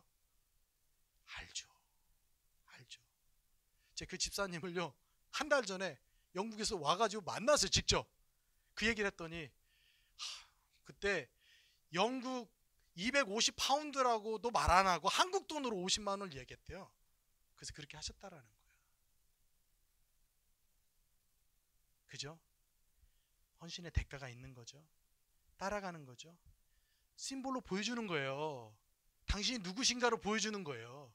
이 기적은 하나님께서 살아계신 하나님이라는 것을 보여주는 도구지, 그것이 우리에게 주는 유익은 다른 것은 없습니다. 돈이 필요해서 우리가 하나님 누굴 통해서 우리 공급해 주세요, 누구에게, 이거는 거지 아니에요? 거지? 그죠? 아버지 살아계신데 누가 나에게 공급해 줄까, 나를 도와줄까라고 생각하는 거는, 이거는 양아들이죠, 양아들. 주님이 이렇게 기적을 보여주는 거는 그 안에 집중하라고 하는 것이 아니라 당신의 통치하심을 보여주는 거예요. 그걸 통해서 내가 살아있다, 내가 네 인생 책임진다, 네 인생뿐만 아니라 네 가정도 책임지고 네 일에 대해서 내가 책임진다라고 말씀하시는 거예요. 아멘이죠?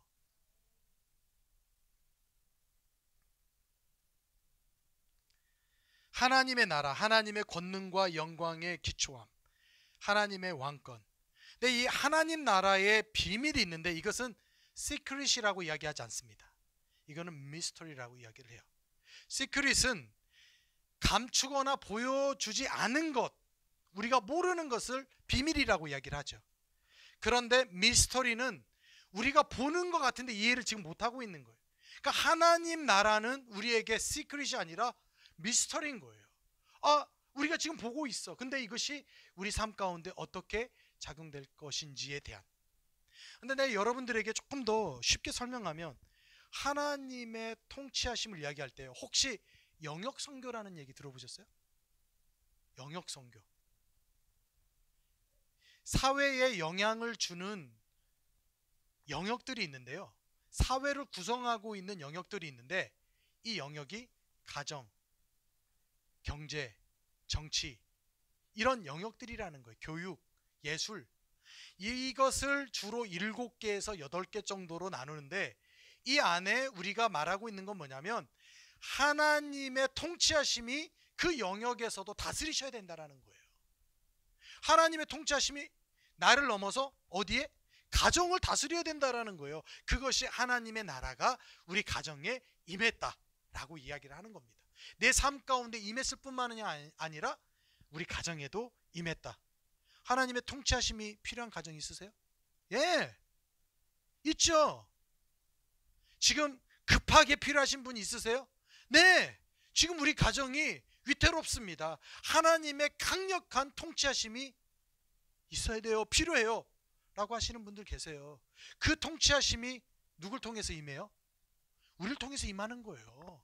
우리가 거기에 매개체가 되어서 가정을 변화시키는 하나님의 통치하심으로 이 가정이 새롭게 태어나는 일에 우리가 사용받는 거예요.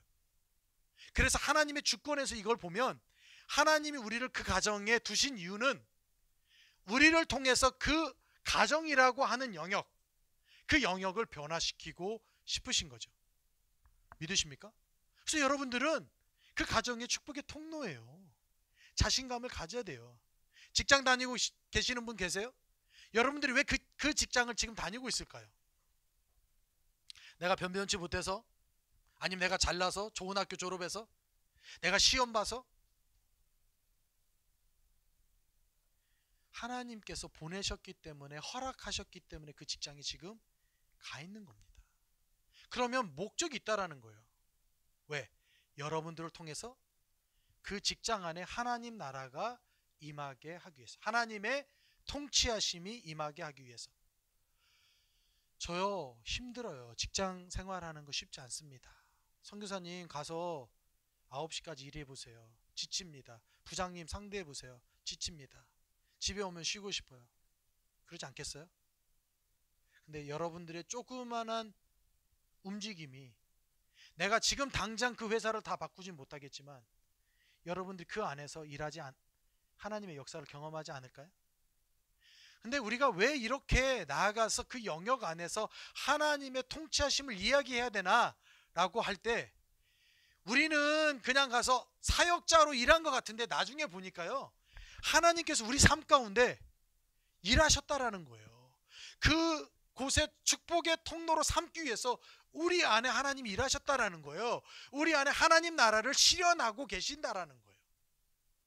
그것이 우리에게 축복인 거죠. 우리 가정 안에, 그리고 우리 직장 안에, 또 우리가 머무르는 영역, 직장이 교육계일 수도 있고, 정치계일 수도 있고, 정부일 수도 있고, 그죠? 예술계일 수도 있고, 각 영역 안에 우리가 하나님의 선교사, 아까 선교를 어떻게 정의했죠?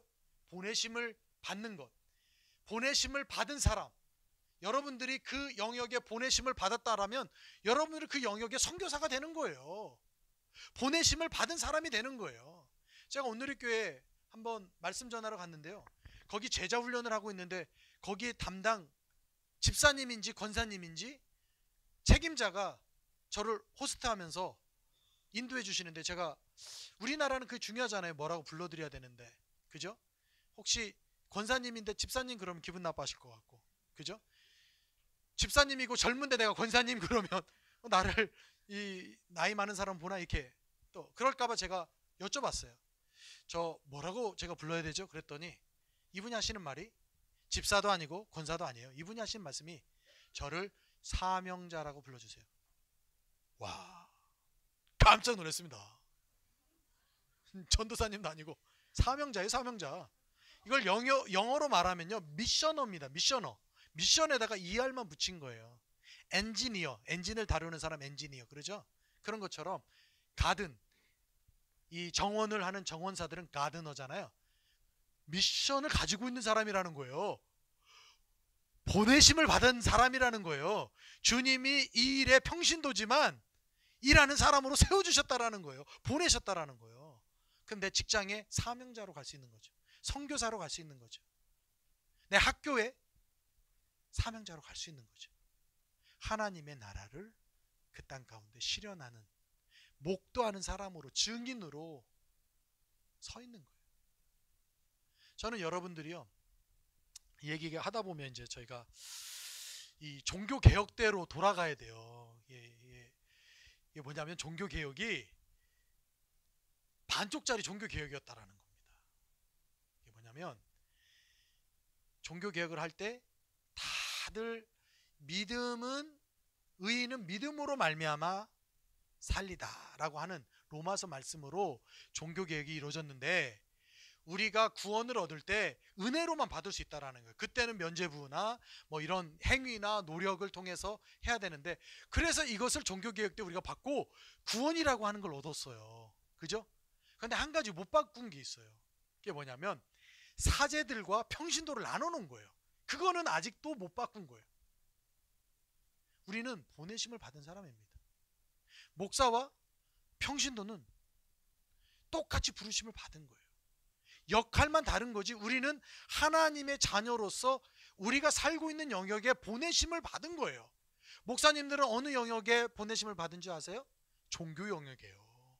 그 7, 8개의 한 영역이 종교 영역이에요. 우리도 보내심을 받았어요. 어디로? 우리가 있는 영역으로. 가정이든 그 어떤 사회 영역이든지 간에. 그런데 사제들은, 목사님들은 권위가 있고 영적인 사람들, 그리고 평신도들, 농부들은 영적이지 못하기 때문에 우리는 왠지 두 번째 그룹, 하층, 낮은 그룹으로 생각을 하고 계속적으로 사제를 통해서 하나님을 경험하는 거예요. 하나님의 통치하심을 경험하는 거예요. 제 이야기가 불편하세요? 네? 이거 어떻게 목사님은 저렇게 이야기하나? 목사님 그래도 권위가 있는 분인데. 권위가 있으시죠. 그 영역에서. 그런데 우리가 우리의 권위를 다 내버렸다라는 거예요. 우리는 하나님의 통치하심을 경험할 수 없어. 이 목사님들, 사제들을 통해서 우리는 경험할 수 있어. 내가 보니까 종교개혁이 반쪽짜리 종교개혁. 그 제가 이야기한 게 아니라요, 존 스토트 목사님 하신 겁니다. 그리고 평신도와 전임 사역자를 나눠놓음으로 인해서 우리가 평신도는 그냥 그 영역에서만 일해. 당신들이 할 수 있는 일은 식당 봉사, 주차 관리, 구역 예배, 인도, 이 정도만 돼. 우리가요, 세상을 바꾸는 하나님의 보내심을 받은 사람들로 서려고 하지 않는다라는 거예요. 그리고 영역은 그냥 종교계에다 맡기는데 사단이요, 10%를 포기했습니다. 어느 영역인 줄 아세요? 종교 영역이에요. 교회를 포기했어요. 사단이 교회는 손대지 않아요. 왜? 알아서 깨질 거니까 손대지 않고 그냥 나머지 90%를 세상으로 만들어 놓은 거예요. 교회가 세상에 안 나가려고 합니다. 왜? 구원 방주에, 구원 열차에만 있으려고 하는 거죠. 자꾸 나눠 놓는 거예요. 성속 이원론. 교회에서 하는 일은 성스러운 일이고 밖에 나가서 선교하는 일은 성스러운 일이고 우리 가정에서 설거지하는 일은 성스럽지 않은 일이다. 우리가 갖고 있는 직장에서는 돈 벌어가지고 헌금하는 일로 써야 된다라고 착각하게 만드는 거예요. 사단은 그냥 포기하고 나는 90%를 가질래 라고 생각하는 거죠. 왜? 교회가 안 나오니까. 우리 안 나가려고 하는 거예요. MP 받으면 나가야 되는 거죠. 나가야 돼요. 제가 어떻게 하다 보니까 목사가 됐어요. 이게 실제적으로 서너 달 전에요. 너무 마음이 아픈 거예요. 제가 공부를 하면서 여기에 대한 논문을 쓰면서 야, 이 진짜 한국 사회는, 한국 기독교는 목사님들이 다 망쳤네. 목사님들이 당신이 어떤 특권이라고 생각을 하고 그런 계층이라고 생각을 하고 당신들이 더 영적이라고 생각하고 평신도하고 구분을 졌네. 평신도라는 말이 성경에 어디 나와요? 낮은 계급이라고 생각을 했네. 그리고 사회에서는 직장 생활하면서 잘 성공해가지고 교회에 11조하고 선교하라고, 선교 헌금하라고. 제가 마음이 너무 아파서 우리 아내랑 짜장면을 먹다가 제가 눈물을 흘렸어요. 여보, 나 목사 그만두면 안 될까? 직분 내려놓으면 안 될까? 그랬더니 아내가 그렇게 하라고, 자기 따라가 주겠다고. 제가 지난주에 오신 권기호 목사님에게 우리 5층에서 이야기했어요. 형님, 저희 목사가 보니까 모든 문제의 원흉이었네요. 교회 가서 하시면 안 됩니다. 내가 보니까 영적으로 우리가 이렇게 나눠놓은 거, 성서기원론 이렇게 한 거, 평신도로 그냥 평신도로만 치부한 거 우리 잘못이네요. 목사들의 잘못이네요. 이 목사를 어떻게 내려놓을 수 없습니까? 기호 형님 다음 주에 교단에 알아보셨나 봐요. 그래가지고 저한테 알아보니까 목사직을 그냥 내려놓을 수가 없대요. 죄를 져서 파직당하지 않으면 안 된대요. 형님, 그것 때문에 우리가 또 죄 지을 수 없잖아요. 공개적인 죄를 질 수 없잖아요. 그래서 일단은 목사님 것처럼 우리도 평신도인 것처럼 열심히 삽시다, 이렇게 하고 정리를 했는데, 이 하나님의 나라가 종교인들의 소유라고만 생각을 하는 거예요. 그 나라가 하나님의 통치하심이라면 내가 살아가고 있는, 교회는 우리 10%밖에 교회 가지 않잖아요. 우리 시간에 하루 24시간 안에 일주일 7일 안에 잘해야 일주일 동안 24시간 정도 교회 머무르잖아요. 그러지 않나요? 더 머무르시는 분 계세요? 24시간도 안 계시겠죠. 우리 영역에 아주 적은 부분을 차지하고 있습니다. 근데 그때만 하나님의 통치하심을 경험하는 거예요. 주의 임재하심을 경험하는 거예요. 그죠? 예배 드릴 때 눈물 흘리면서 찬양하면서, 그래도 화요 모임 오면 1시간 정도 임재를 경험해요. 왜? 찬양이 1시간 정도 되니까. 교회 가면 15분 준비 찬양 15분 때, 그죠? 근데 하나님의 통치하심이 나머지 90%의 삶 가운데 임해야 되잖아요. 그것이 하나님 나라잖아요. 지금 현재부터 장차 도래될 그 그림자를 우리가 지금 밟고 있으면서 경험하고 살아가는 거잖아요. 내 안에 넘어짐이 있어도 주님께서 나를 다스리고 있기 때문에 다시 한번 일어설 수 있는 용기가 있잖아요. 완벽하게 지금 제가 하나님의 나라를 다 이루고 살지는 못하지만 하나님의 나라를 맛보고 살잖아요. 여러분들 거룩해질 수 있습니까? 거룩해질 수 있어요? 우리는요 100% 거룩해질 수 없어요. 나중에 예수님 만날 때 그분과 함께 있을 때 거룩해지는 거예요.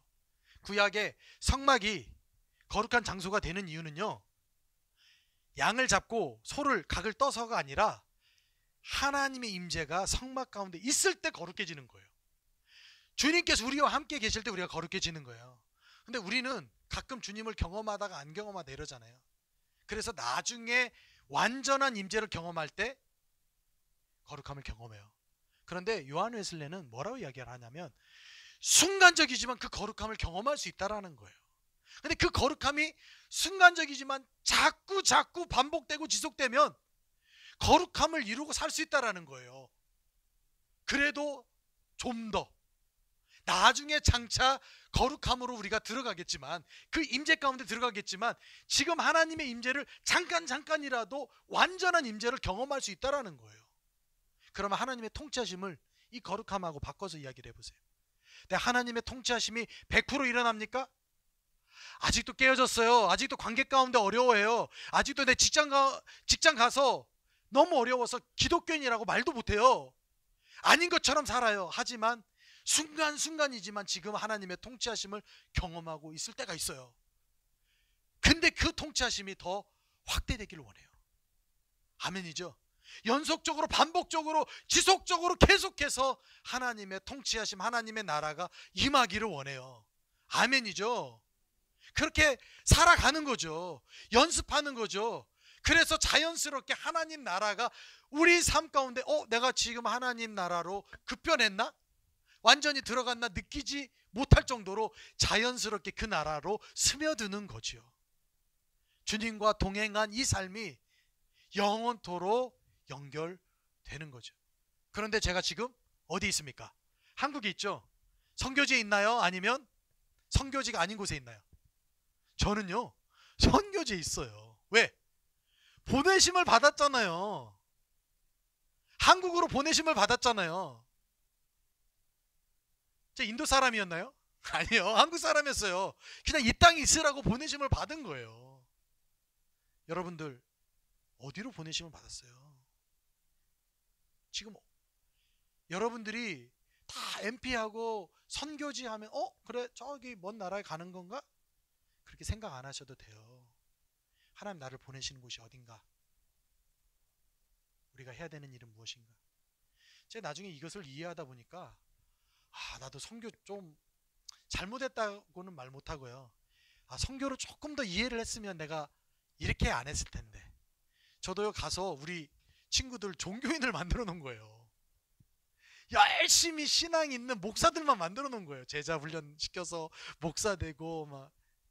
내가 조금 이걸 더 생각이 조금 더 있었다면 비즈니스 하는 사람도 격려해가지고 사업할 수 있도록 세우고, 그죠?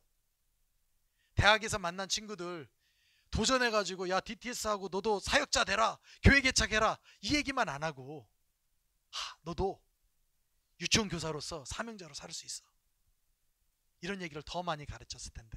물론 그런 사람들도 있어요. 다 전임 사역자가 된 건 아니에요. 이런 개념을 가지고 있을 때 우리의 선교의 전망이 있습니다. 가서 종교인들만 만드는 것이 아니라, 사역자들, 전임 사역자들만 만드는 것이 아니라 그 영역 안에 자연스럽게 하나님의 통치하심을 누리며 사는 사람들, 플러스 그 안에서 변혁하는 사람들이 생기는 거예요. 그런데 하나님의 나라를 이야기할 때요, 로렌이 7가지를 얘기했기 때문에 저희가 7가지를 주로 이야기합니다. 란다코프는 8가지 그 과학계를 따로 이렇게 떼면서 이야기를 했는데요. 7가지든 8가지든 제가 하나의 영역을 더 찾아냈어요. 어떤 영역인 줄 아세요? 자, 사회를 구성하고 있는, 그러니까 우리가 하나님 나라가 하나님의 통치하심이라고 이해하면서 그 통치하심이 임해야 되는 나라, 영역을 이야기할 때 7, 8가지로 이야기한단 말이에요. 그죠? 정치, 교육, 가정, 예술, 이런 계 안에서. 근데 한 영역이 더 있어요. 그 영역이 어딘 줄 아세요?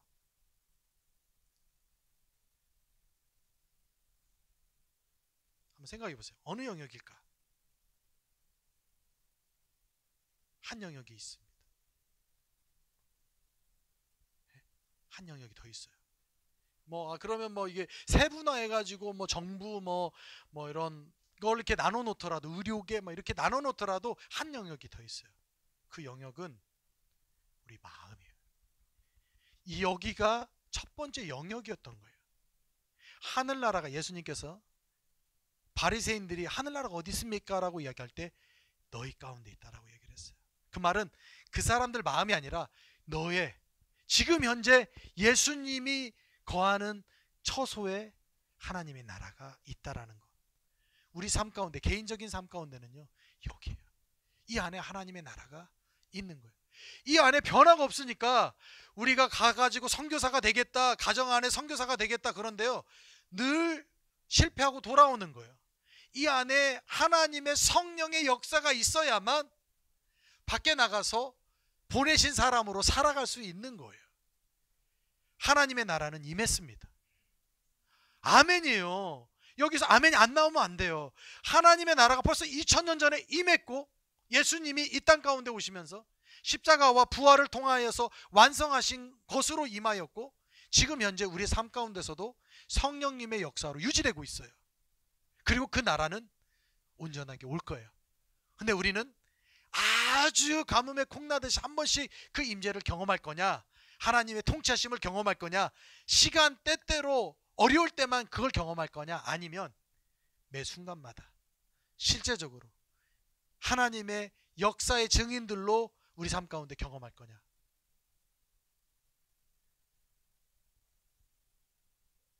여러분들이 하나님의 통치하심을 경험해야 일들이 일어납니다. 저는요, 아버지가 교회를 다니시긴 하셨어요. 그러니까 이제 교회에서는 집사 직분을 주잖아요. 그래서 아버지 이제 집사시네요 그랬더니 우리 아버지께서 나 집 안 산다 이렇게 말씀하셨어요. 이 어른이 이런 그 아재 개그를 저도 깜짝 놀랐죠. 아버지가 이런 말씀을 집 안 사신다고 이제 쑥스러우셨던 것 같아요. 그랬는데 제가 선교사로 계속 있으면서 아버지가 정말 구원을 받으셨을까라는 질문이 있었습니다. 그래서 제가 언제 한번, 제가 독자니까 우리 아버지께 구원에 대한 얘기를 한번 해야 되겠다. 아버지 전도하기 쉽지 않아요. 가족 전도하기 쉽지 않습니다. 제가 그런 기도를 하기 시작했어요.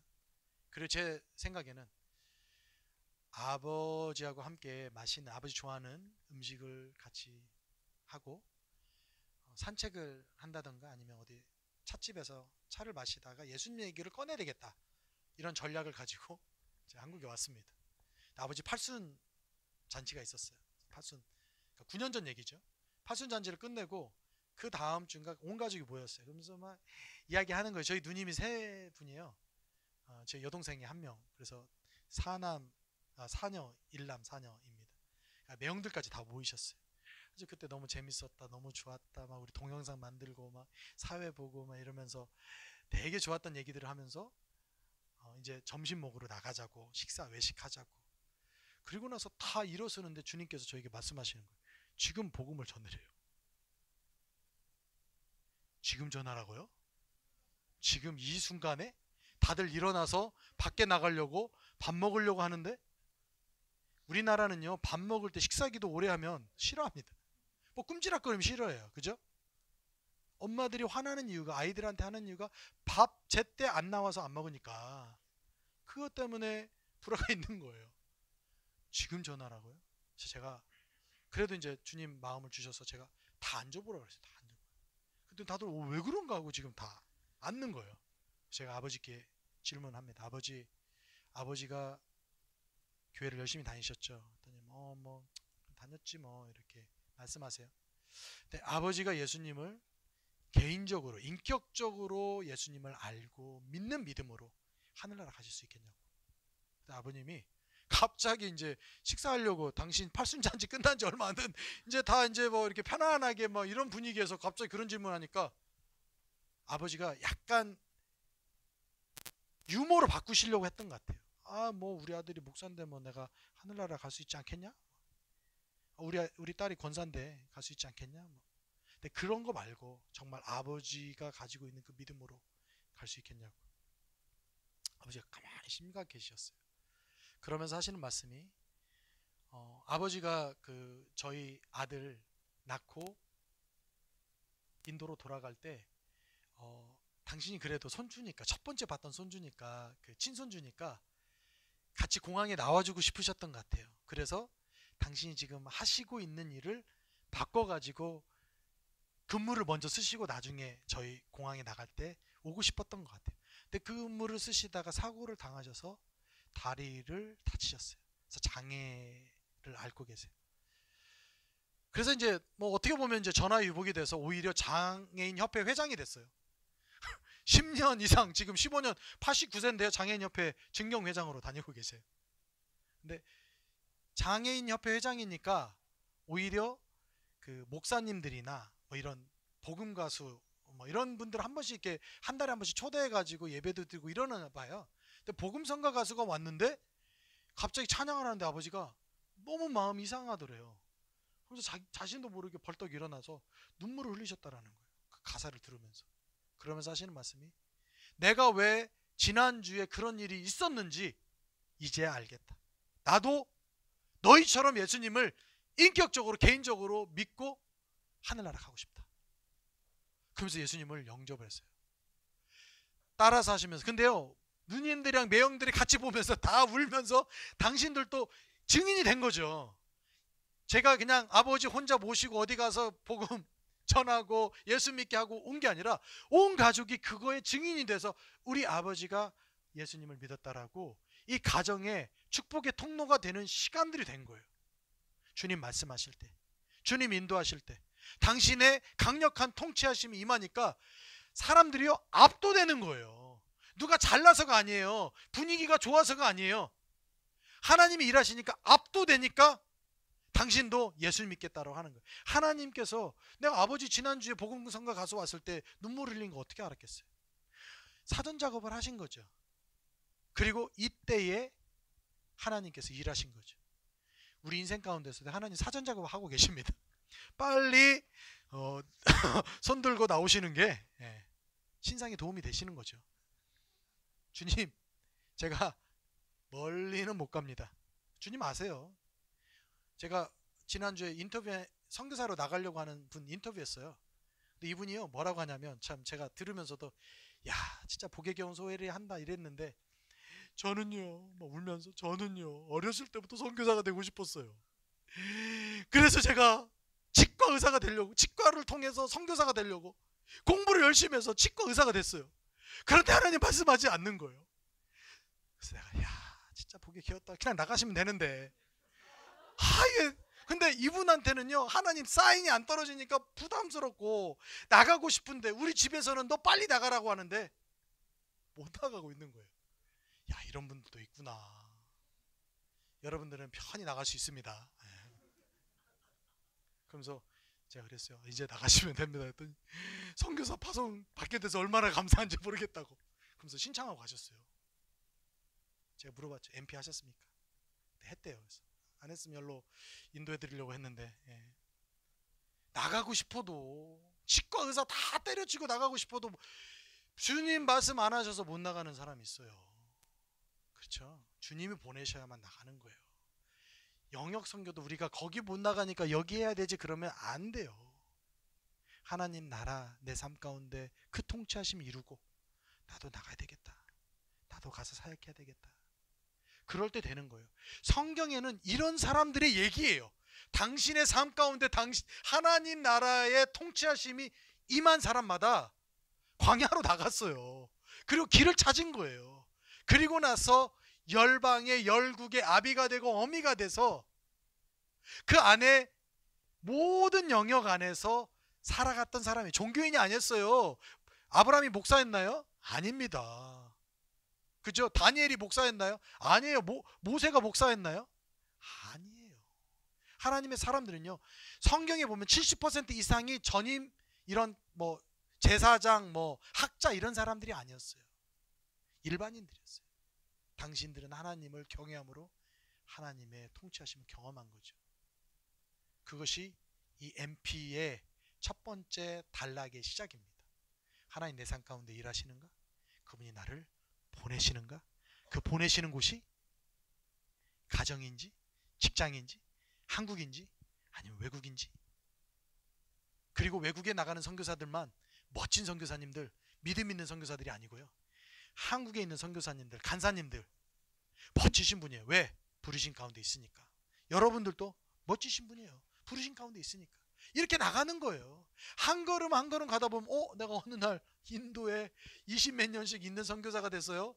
야, 나도 몰랐는데. 지금 한국에 와서 있잖아요.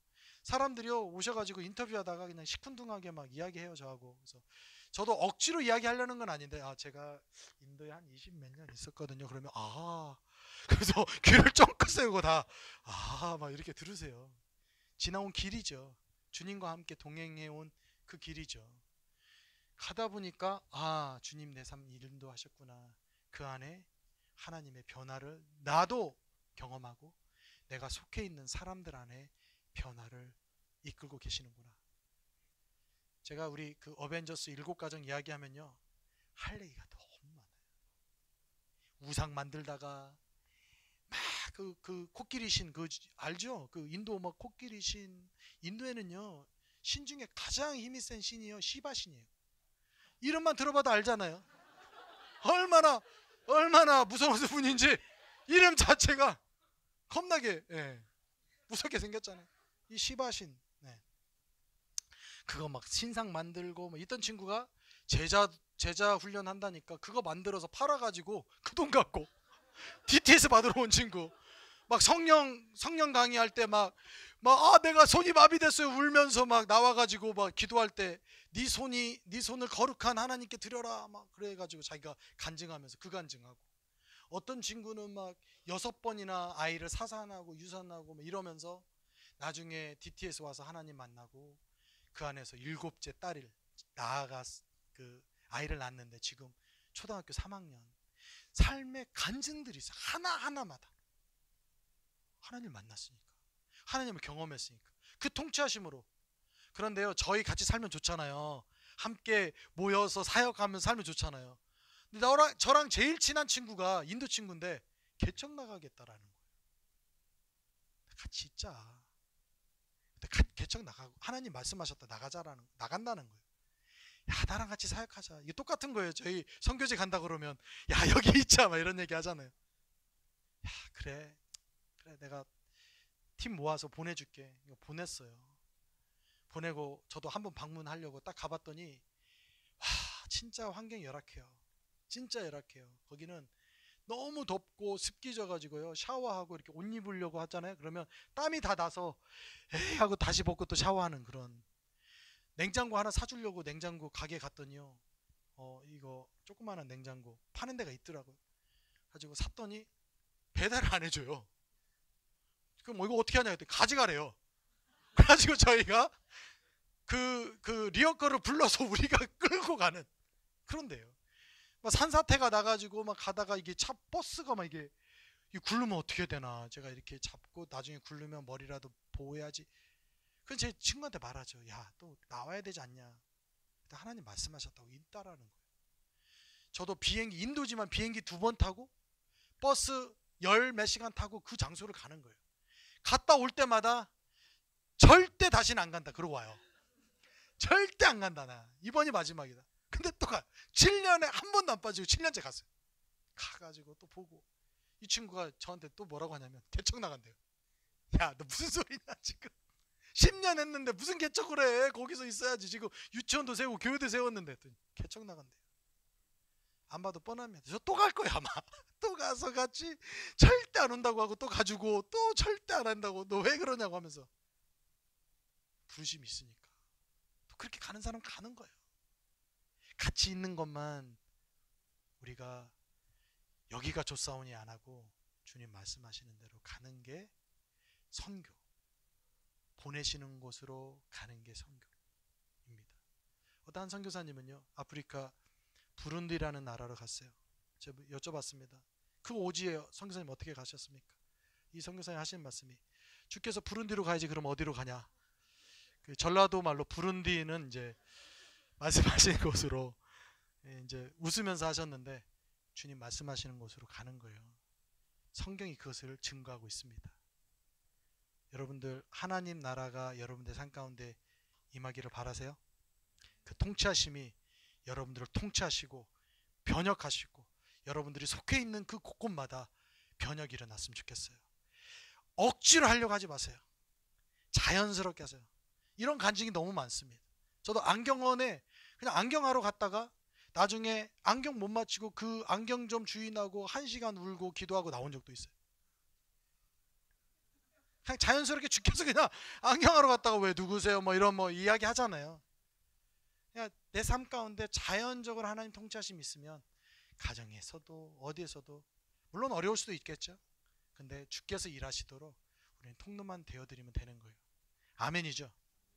그래서 우리에게 나머지 MP를 향해서 달려갈 소망이 있는 겁니다. 기도하겠습니다. 하나님 아버지, 오늘 저희가 하나님의 나라를 바라보며 꿈을 꿔봅니다. 주께서 저희의 삶을 통치하시고 인도하시는 그 시간들이 우리 개인과 가정 안에, 또 우리의 직장과 일터 안에 일어나길 원합니다. 주님 일하여 주시옵소서. 주께서 저희 삶 가운데 임하실 때 저희가 거룩해지고 또 저희가 능력을 입는 것을 고백합니다. 하나님, 저희가 간절히 비오니 주의 통치하심이 우리 가운데 임하게 하여 주시옵소서. 우리 MP에 참여하시는 그 모든 분들의 삶 가운데 주님 일하시고 주님 역사하여 주시옵소서. 끝까지 잘 달려갈 수 있도록 주님 도와주시고 또 용기 내어서 또 믿음을 가지고 이 시간들을 잘 마치고 주님이 보여주시는 다음 단계로 넘어갈 수 있도록 주여 역사하여 주시옵소서. 예수님의 이름으로 기도하였습니다.